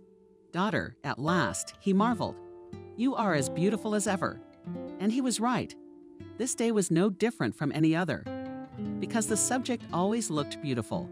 Despite what she wore from her mother, she had inherited a perfect sense of style. Today, she was wearing a soft blue dress with a white scarf going on top of the accessory. She looked like a real lady. As Michael walked them into the house, he said, "I marvel at you. You have a husband, a small child, a whole carload of responsibilities, and you still manage to look after yourself. Your daddy raised you right. That's a father. But I gotta tell you, that's not the point. It's just that I got a loving husband and an obedient child. That's the secret." The grown-up daughter smiled slyly, looking at her husband half-turned. She saw a faint smile on his face. It was very flattering for him to hear such words from his own wife. Martin was already waiting for them in the house, sitting at the large dining table and pulling up a beer from his mug. He didn't look like a rich man at all. He was dressed quite plainly in an ordinary black sweater jeans, but he had a great haircut. As soon as he saw the guests, he was showered with compliments, especially on the subject of "Oh, ma'am. You look stunning," he said, kissing her hand. This European etiquette surprised Emma very pleasantly. Her husband, on the other hand, did not like it very much. He immediately took his wife under his arm and led her to the opposite side of the table. False side of the table. Yes, that's my little girl. You saw it. Michael bragged. It sure is. Martin stretched out, looking at the angel on the ground. Emma noticed his gaze and smiled, but was a little embarrassed by the attention. Maybe she shouldn't have dressed up like that, but she always looked very stylish. And with her looks, she was always the center of attention. Rose had already run to her room where a lot of toys were waiting for her. On top of that, her grandfather had given her a whole dollhouse. "Mom, we will take this house home," asked the girl. Mom tugged at the sleeve of her dress. "Honey, you come here often enough as it is. Why should we take it with us?" Strictly answered the mother. I want to. The girl wouldn't stop. "But we'll give in," and her said already Michael with a smile asked you, "Daughter, your apartment is not small. Put it somewhere." Emma nodded and Rose immediately left her and ran to the second floor to play with her new gift. "Oh, those children," with a smile said Martin. "Do you have children?" Emma asked, stroking her husband's hand. "No," he smiled. "I didn't have a family. It was never going to work out." He sighed a little pretentiously. "At 45, I am still a bachelor." Unfortunately, such a career cannot dock it with a personal life. It's up to you what's best for you. "You're right," Alex answered firmly. He looked at Martin with a hateful look, which was very frightening. "We chose family and we don't regret anything." "And I'm very happy for you," Martin answered. There was a tension in the room. To ease the tension, Michael suggested that they go for a walk around the neighborhood. They went outside. His summer house was located in a rather large village, and the inhabitants of this village 30 years ago planted a beautiful avenue of different species of trees. There was a lot of wedge, so there were empty leaves growing, lying around at every step. "So what do you do, Martin?" asked Emma at last. She held her husband's hand, and the couple walked slowly down the alley. "A little bit of everything. My main business is computer games. I created a company that produces new games. They're very popular. Oh, it would be cool to play." Emma marveled politely at one of them. She glanced over at Alex. He was walking glum and grim as a freight sky. "Yes, Alex." She turned to him. He nodded. "That's a great idea. We'll play tonight in the company of such a beautiful lady." "It will be lovely," Martin replied. With a meaningful smile, Emma replied with the same joyful expression. There was only one thing bothering her. Emma didn't understand his behavior. He was so eager to meet Martin, and now he was dirtier than a cloud. While Martin and Michael went on chatting about their own things, the girl stopped her husband and took him a little aside. "What's going on?" In a whisper, she asked him, giving Alex a stern look. "I have nothing going on, but you and Martin have something interesting going on." He muttered offensively. "How old are you?" Emma couldn't take it anymore and started whispering angrily. "What are you talking about? I'm only being polite. You should learn some manners from him too, shouldn't you? I haven't heard a single compliment from you in a month." "I've heard plenty from other people," cynically replied the husband. "Well, you know, Alex," Emma gritted her teeth and pushed her husband with her shoulder. She went out into the alley and ran to catch up with Michael and Martin. They stopped, as they were obviously waiting for the couple.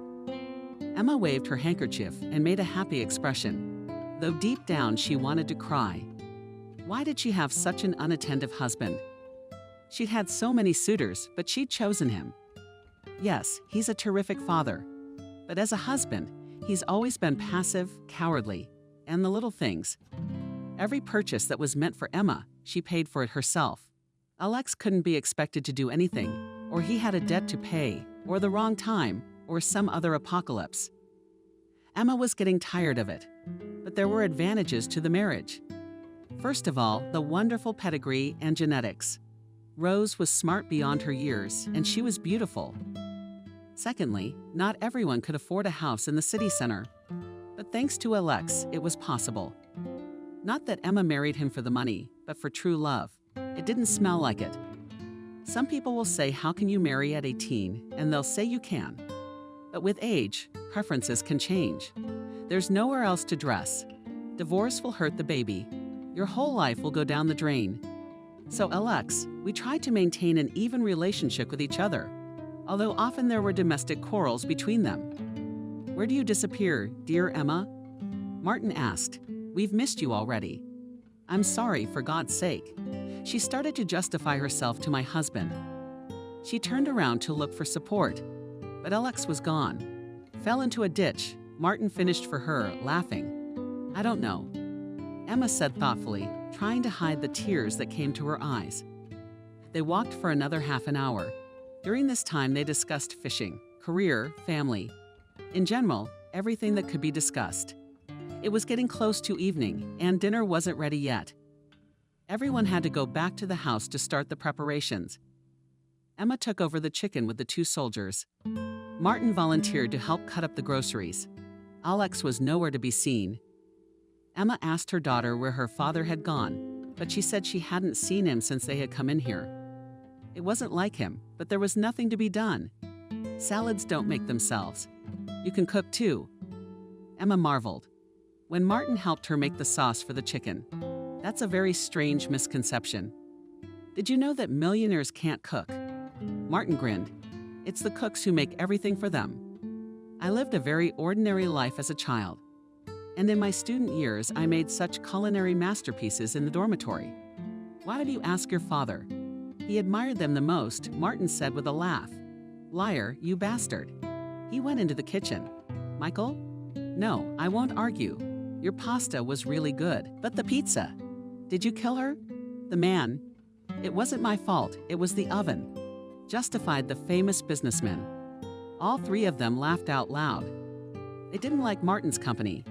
It was an adult, self-confident person who was ready to tease and laugh at himself, not her Alex, to whom you say a word, and then you have to open the window from his heartfelt remarks. But it should be noted that Martin attracted Emma not as a man, but rather as an older relative. Let's say a jolly uncle, almost a brother to her father. He was positive, friendly, and caring. When Emma had another headache, he kindly offered her some imported pill that was supposedly very good. She regarded the gesture as a sign of politeness and courtesy, but Martin seemed to think otherwise. He repeatedly tried to touch her hand, catching her eye, giving her frank compliments. Eventually, Emma began to tense up, but she put it down to the amount of alcohol she had drunk. The wine they'd consumed while preparing dinner. Quite a lot indeed. Alex came in when they were finishing dinner. Rose had long since gone to bed. Oh, Alex cheerfully greeted him with a tipsy Emma. So where have you been? My darling, we've already moved on to dessert. Alex looked at everyone with a disgruntled look and stopped his number. He looked at him as if he was about to throw a knife at him and kill him. Yes, indeed, you've been on something of a bender. Laughed the businessman, who was terribly drunk. And then Alex saw what he expected and feared. Martin stroked Emma's knee. She took his hand away every time, and he put his palm on her leg again and again. The woman only smiled politely. She wasn't as drunk as this millionaire and realized he was doing something wrong. As soon as Alex saw these signs of attention from Martin, immediately rushed across the table to this underhatch. He hooked his arms around his neck, causing both of them to collapse on the floor. Emma screamed and urged her father to intervene, who was also drunk and struggling to comprehend what was happening. A real fight broke out between Martin and Alex. They began to beat each other right on the floor. But of course, Alex won, because he was completely sober, which is not to say that Martin is much younger than his opponent. The businessman's broken nose was bleeding. Emma screamed louder and louder. Alex lost his shattered fist. At this point, Michael had already woken up and rushed to separate the fighters at the screams. Frightened Rose. As soon as the girl saw this outrage, she too screamed thinly and loudly. Emma ran up to comfort the poor little girl. She took her to the second floor and tried to put her to sleep again. Mom, Uncle Martin, he's alive. Rose asked fearfully. Of course, he just had a bad fall. And Dad and your grandpa are trying to help him now. Lied Emma with a smile. She felt a throbbing pain in her head. Her temperature seemed to be rising again. Whether it was from the stress she had been under or some other reason, the process had intensified. After 10 minutes, Rose was finally able to doze off. When her mother was sure of this, she left the room and carefully closed the door. Downstairs, everything was quiet. Emma was afraid to go back downstairs. She was afraid of seeing something else scary. The first floor was as quiet as a graveyard. It was frightening and intriguing at the same time. Emma walked downstairs and into the dining room where everything happened. To her relief, there were no bodies here, except that Martin was missing. Alex was sitting with a piece of ice on his forehead. Michael was sitting across the table, staring at the table. He was as if in a trance, although it was only alcohol intoxication. "Where's Martin?" Concerned? Emma asked, approaching her husband. "And you're only interested in him again?" Alex answered angrily. Were his eyes blazing with rage? "No, he just left," interrupted her father.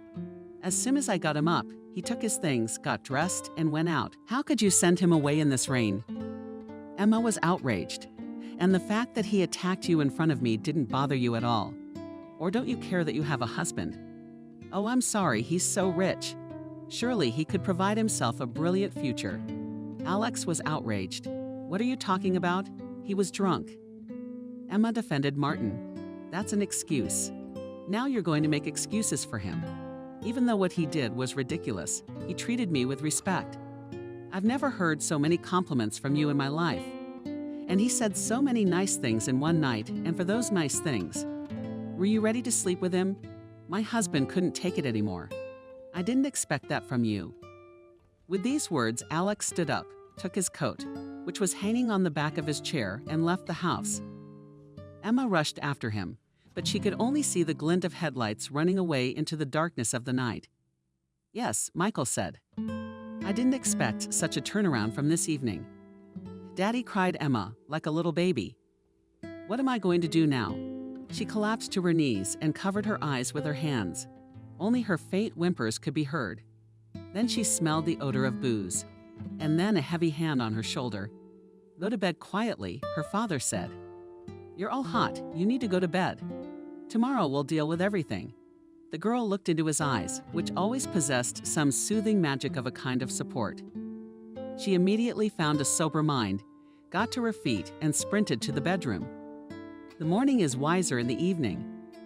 This phrase fit the current situation very well. In the morning, Emma woke up to a wild pain in her head. The first thing she did was to go into Rose's room, much to her dismay. She didn't find her there, but Emma thought it was all just a glitch. Because of her illness, surely her daughter must be downstairs having a quiet breakfast. She decided to go downstairs to the kitchen too. She was thirsty. She was thirsty. Looking out the window, she noticed that her father's car was missing. Concerned, she went out on the porch, looked around, and saw a note carefully taped to the wooden door. It said in sloppy handwriting, "We're off with Rose to change the tire. We'll be back later tonight. We're going for a walk. Don't miss us." That short note was definitely written by the father. He was the only one who could put it down like that without any embellishments. Quick, clear, and to the point. She took it for granted. She went back upstairs to her bedroom. She was worried about Alex. He hadn't been online since last night. What if something had happened to him? He'd left in a state of complete rage, angry about where he was going.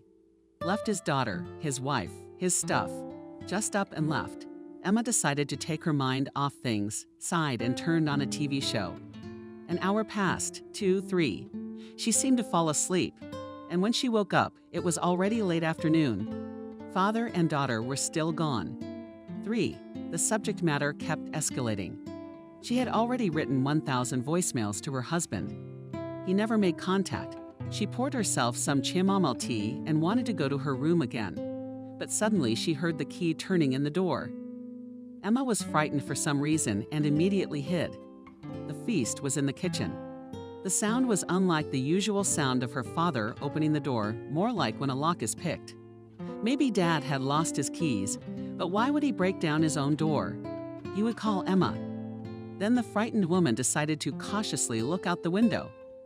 She squatted down and peered out from behind the bollard. An ambulance with blue lights was standing outside, but the lock was indeed being tried by some men. Emma was terrified, but she tried to keep her wits about her. She quietly went up to the second floor. She locked herself in her bedroom and started calling her husband. He was out of range as usual, so she had to record voice messages on the answering machine. "Honey, I know you're mad right now, but I have to tell you right now I'm home alone. Everyone's gone somewhere. There's people banging on my door." She hesitated as she heard a loud conversation on the first floor. She realized that these people were able to break into the house, so her mother decided to prop her door open with at least a bollard. That would hold them off for a while she did so. At the same time, she continued to talk into the phone. "They're already here. They broke into the house. I think it's Martin. God, I'm so scared. Were you right, Alex? Where the hell are you?" She shrieked into the phone when she heard the terrible stomping. They were quite close. Emma pressed send on the message and tucked the phone into the pocket of her robe. She was already prepared for the attack. She moved as far away from the door as possible to the window and armed herself with a table lamp. A moment later, 2 men in black balaclavas burst into the room. They looked like the very real robbers, only they weren't after jewelry, they were after a living person. Behind her, one approached, and Emma tried to hit him with her weapon. But this guy seemed to be a good shot and almost immediately knocked the lamp out of her hands. She found herself unarmed. Within moments, something was injected into her hands. A cold liquid spread over venom. After a couple seconds, Emma's eyes ran out and she collapsed to the floor unconscious. One guy threw her onto his shoulder and went to the exit. There, an ambulance was already waiting for them there, with Martin as the head doctor. This car was just a disguise, and for the neighbors, so that they would not ask unnecessary questions, and further told Emma Tim, taking another sip of black tea. Everything was like a fog. They kept me on some kind of drugs for 6 months. I couldn't walk, talk, or even think for myself. I remember it all like a blackout. It was a living hell. You wouldn't wish it on an enemy. But on the day of the wedding, apparently they lowered my dosage. So when I saw Rose, the girl hesitated. It was as if some gears were turning in her head. She looked carefully at the table, at her hands, and only then raised her eyes to Tim. "Wait," she stretched out. "How did my Rose show up at the registry office?" Here Tim became nervous. On his forehead, protruded under his breath, became cleared. It was all very visible. Tim called out to him Emma in horror. She tensed up too. God, this guy must be one of their gang too. She felt sick to her stomach and her eyes darkened. "I'm in on the story too." Finally, he confessed. "But don't be frightened, please. I'll explain it all to you now. It was a month ago. I was called on duty to a bar. A police car with blinkers stopped at the door of the bar. Tim got out, tired from his night shift. He saw a drunk who 2 guards were trying to kick out, but they were having no luck. The 3rd guard was already lying on the floor with a bloody nose. That's why the police were called. Tim drew his service weapon leisurely. He approached the drunkard, who was yelling some threatening speeches, and sharply pulled him by the sleeve. He almost fell down, having lost his balance for a couple of seconds. "Come with me," strictly said Tim Yanchik, and slowly turned around with a haughty grin. Said, "And who are you anyway?" Tim didn't bother with him, shot him in the air, sobered up and recognized the approaching man as a police officer.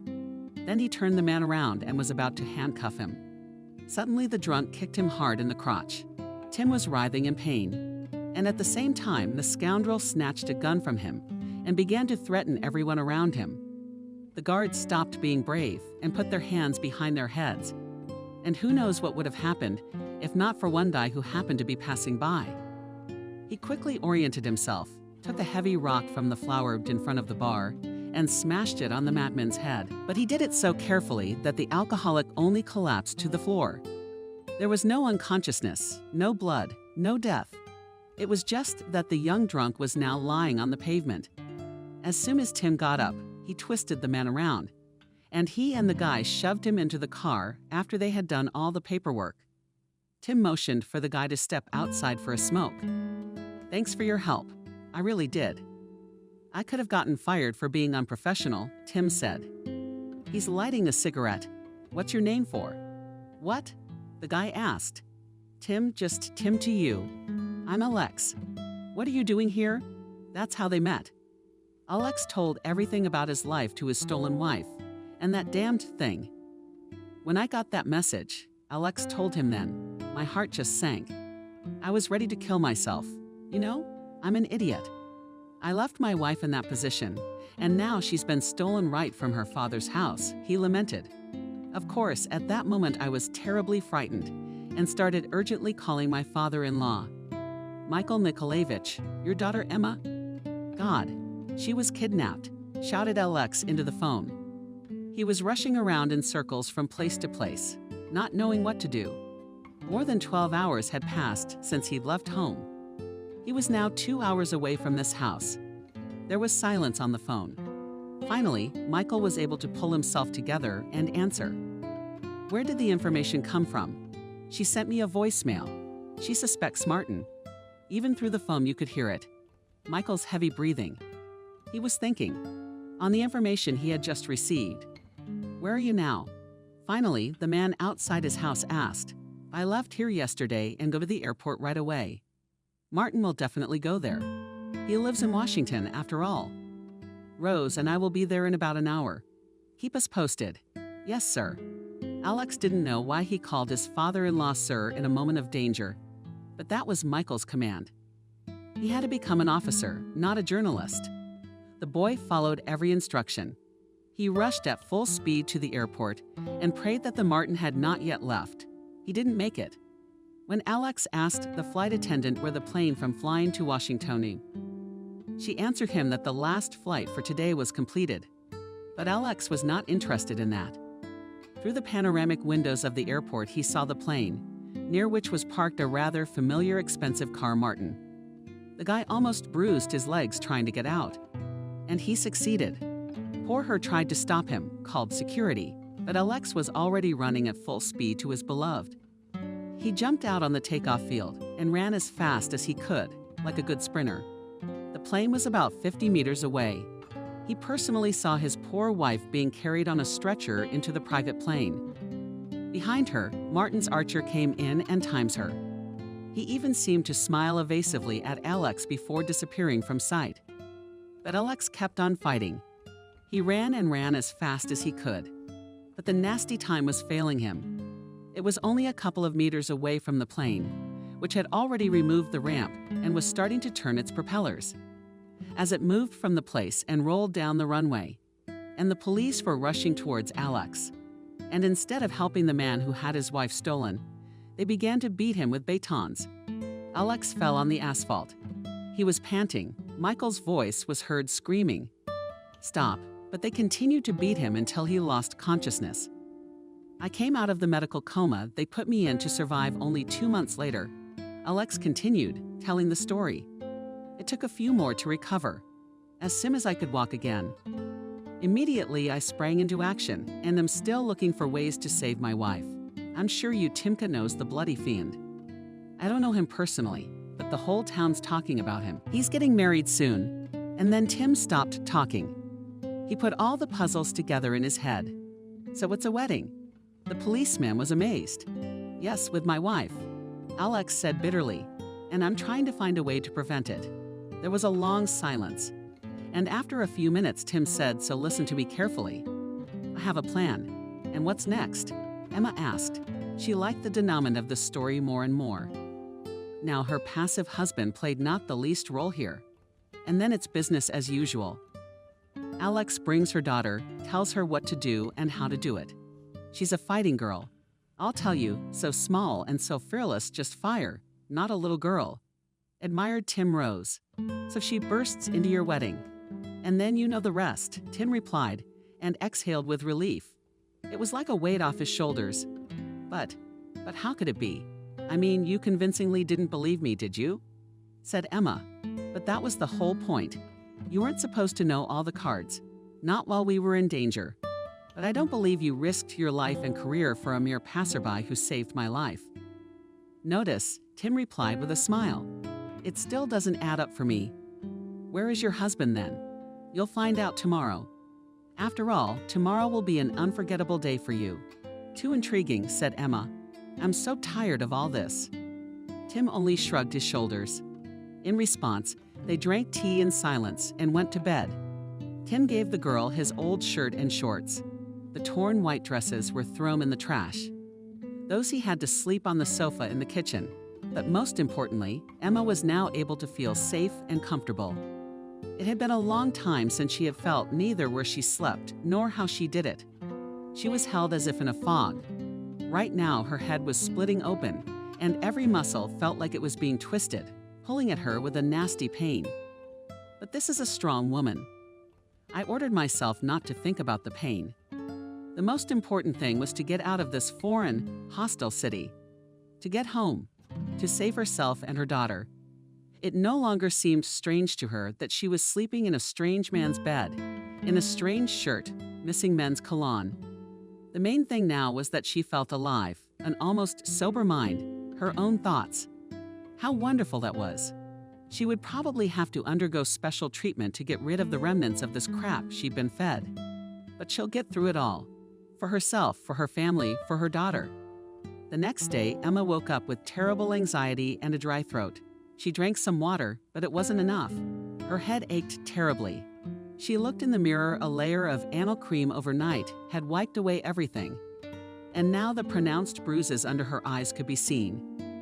No, they weren't bruises from her dosage, but from the drugged doorman. She felt absolutely shattered. Emma saw Tim, who had just gotten up from the couch. He too had a glass of water and then walked over to her. Yeah, the guy stretched out. "You look like hell, sis. How are you feeling?" "My head is pounding," admitted his guest. "Oh, that's a manifestation of drug addiction for sure. But don't worry. You don't need an extra dose for that. There are more humane methods." "Like what?"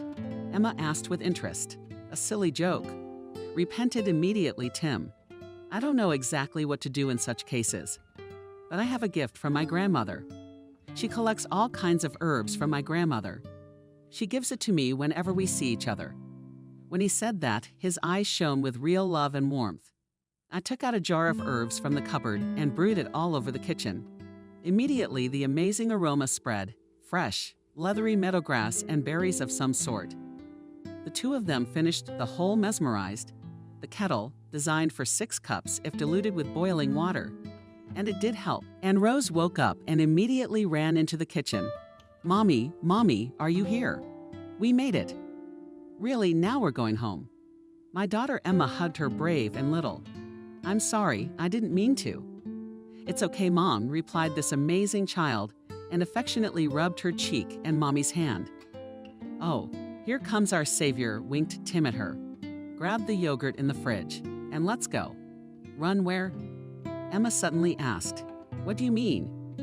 "Do you have a meeting today?" Tim smiled enigmatically. "Tim, what kind of meeting?"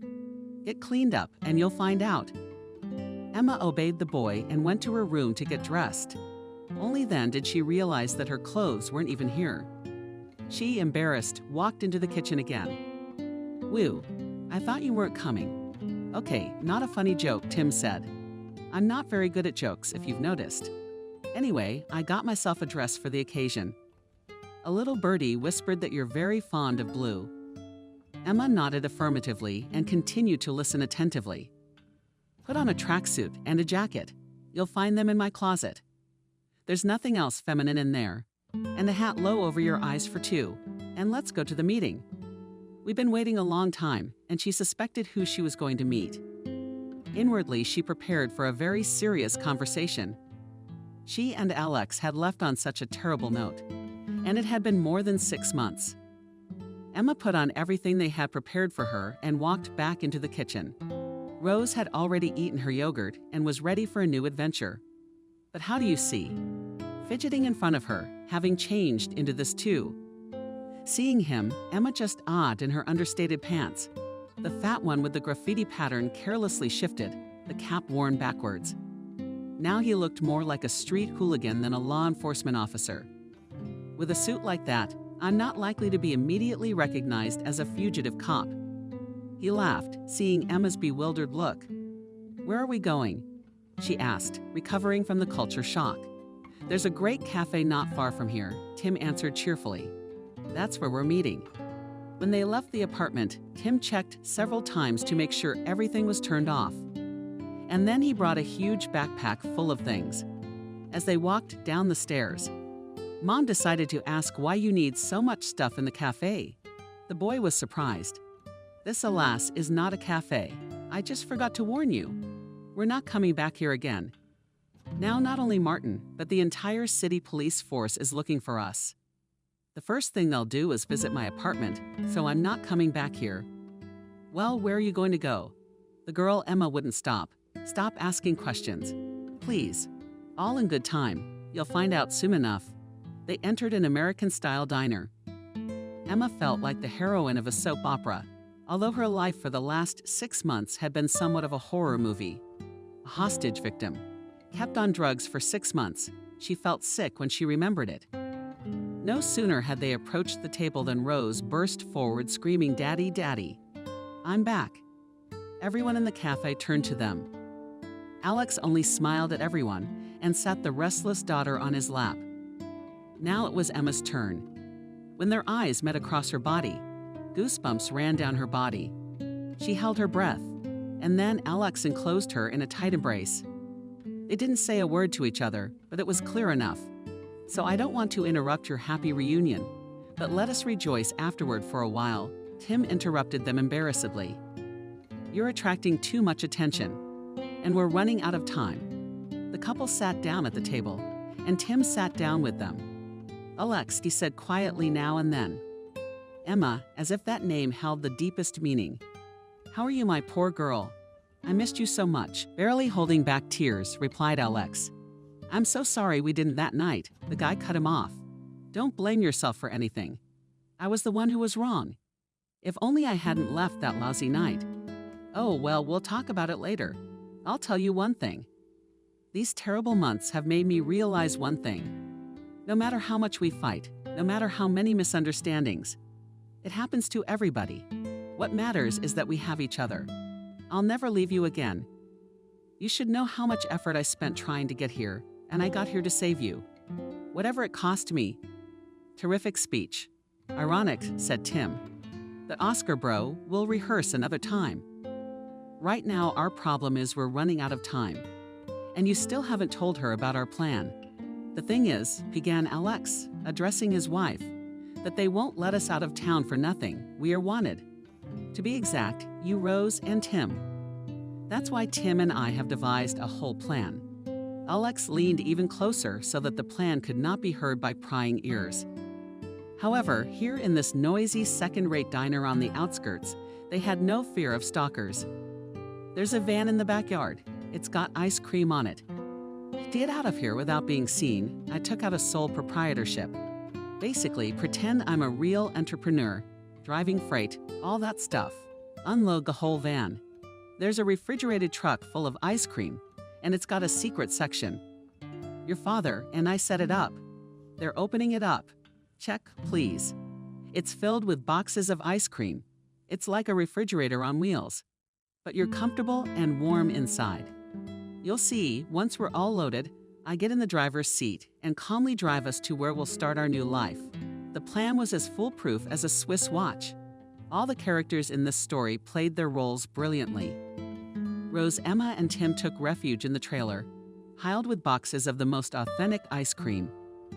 Alex got behind the wheel. Inside the passenger compartment, everything was furnished like in the smallest hotel room. There were bunks, a mini kitchen, and a toilet. You could live here for years if you needed 5-star comfort. Rose was absolutely delighted. It's just a shame you can't see out the windows. She complained a little, but then she got better. But we'll go as real spies for the ladies. Emma smiled at her daughter. She was glad this whole nightmare was finally coming to an end. How did you ask her Tim after hours on the road? I'm good. I mean, I still want to dose, but I realize it's an addiction. I'll get there as soon as I can. I'll see a doctor. Then they slept. Then they stopped somewhere and slept. Alex to take a break. It seems that after almost a full day's journey, they were already approaching familiar homelands. We are already in Utah. Alex joyfully informed them at the next stop. Suddenly, at some point in the journey, the truck accelerated sharply. It was very noticeable.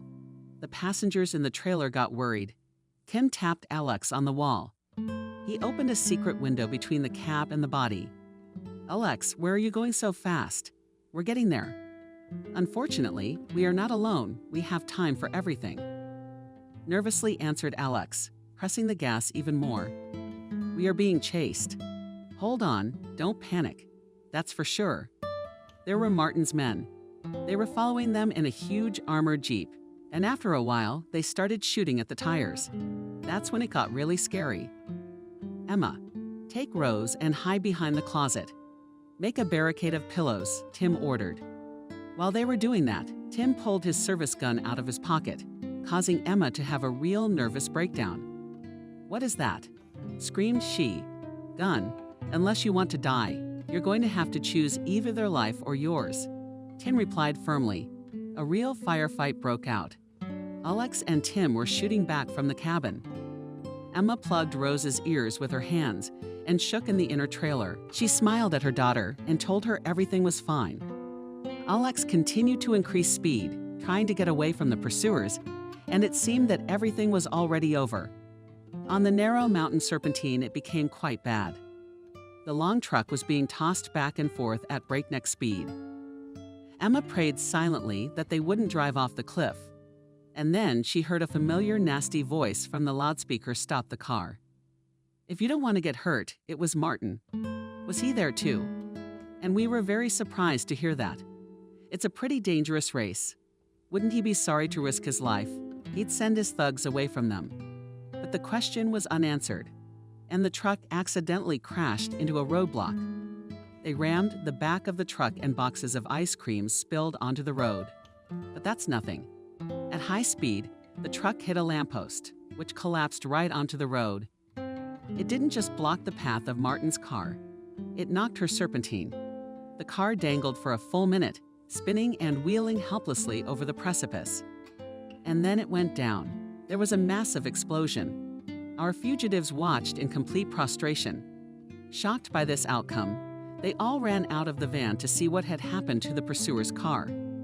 And it seems that now these scary people no longer posed any threat to them.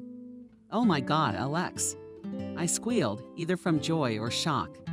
"Emma, what have you done? What have we all done? What's going to happen now?" The boy was tensely silent. He realized for himself what had just happened.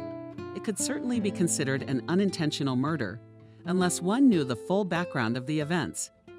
And if you did, then it was a planned murder. That's a whole different story. "Let's get downstairs," screamed Emma in a panic. Maybe they can still help her as best they can, trying to calm her down. "Emma, they can't be helped. They're all dead. Now that creep won't hurt you anymore." No moaning. "Anna, no, it's not that wrong. We didn't mean to. We couldn't kill them. If we hadn't killed them, they would have killed us." Didn't blink an eye. Tim continued to stand his ground. A few minutes later, they called the rescue services. Those, of course, arrested the driver of the perpetrator of the whole situation and safely took him to the police station. Tim.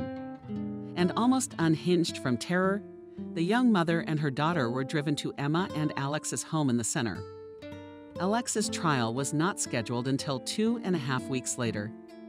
During this time, Tim and Emma visited him every day. In one of those visits, Emma suddenly realized that she really loved her husband. She doesn't need a divorce to settle domestic disputes. And she's not a coward at all to just run away from her problems now. "What's the best shirt for me to wear?" she asked Tim, who was finishing the coffee in her kitchen. "They're all the same." The guy shrugged. "What's the point?" Emma couldn't take it anymore. "This one's milky, and this one's pure white." Tim took another look at the shirts. To him, they were exactly the same. But he tried to lie. "Well, take the right one. It's white. She, on the contrary, is milky," nervously uttered the girl. She had already resigned herself to the fact that Tim thought absolutely nothing in style and colors. "Case number 320 is being heard," monotonously pronounced the judge. "The defendant is accused of premeditated murder of several persons. All the victims died as a result of a traffic accident. The trial lasted 2.5 hours. During all those long and crawling hours and minutes, Emma never once left the courtroom. She was terribly worried about the fate of her husband because her own life depended on it. Alex was found guilty of manslaughter. He was sentenced to 7 years in a penal colony of general regime. And it seemed that she was about to faint from these cruel phrases. But I think she expected that. She obediently listened to the verdict and left the courtroom with the others on wooden legs. But once at home, she was pissed off badly. How on earth could a man be given 7 years in prison on the condition that they chased him and threatened his safety? Well, first of all, the court doesn't know anything about it, Tim explained to her. And there's no need for this psycho to know. I'm sure there's a whole bunch of associates left. I don't know. They know less, as they say. They sleep better. And Alex, willingly or unwillingly, killed them. So everything is fair here. The girl turned to him unhappily and looked straight into his eyes. You are now, by the way, sitting on his favorite chair. Honey, please be reasonable. Dad stood up for Tim. I understand the stress you've been under. It's terrible. We thought we'd lost you forever. But please understand, Alex was put away for a reason. People died because of him. No matter how bad they were still people. Emma sat next to her father on the couch and pressed her body against his. Then she whimpered into his sweater like a little girl. She wanted so badly to feel the warmth of a loved one beside her.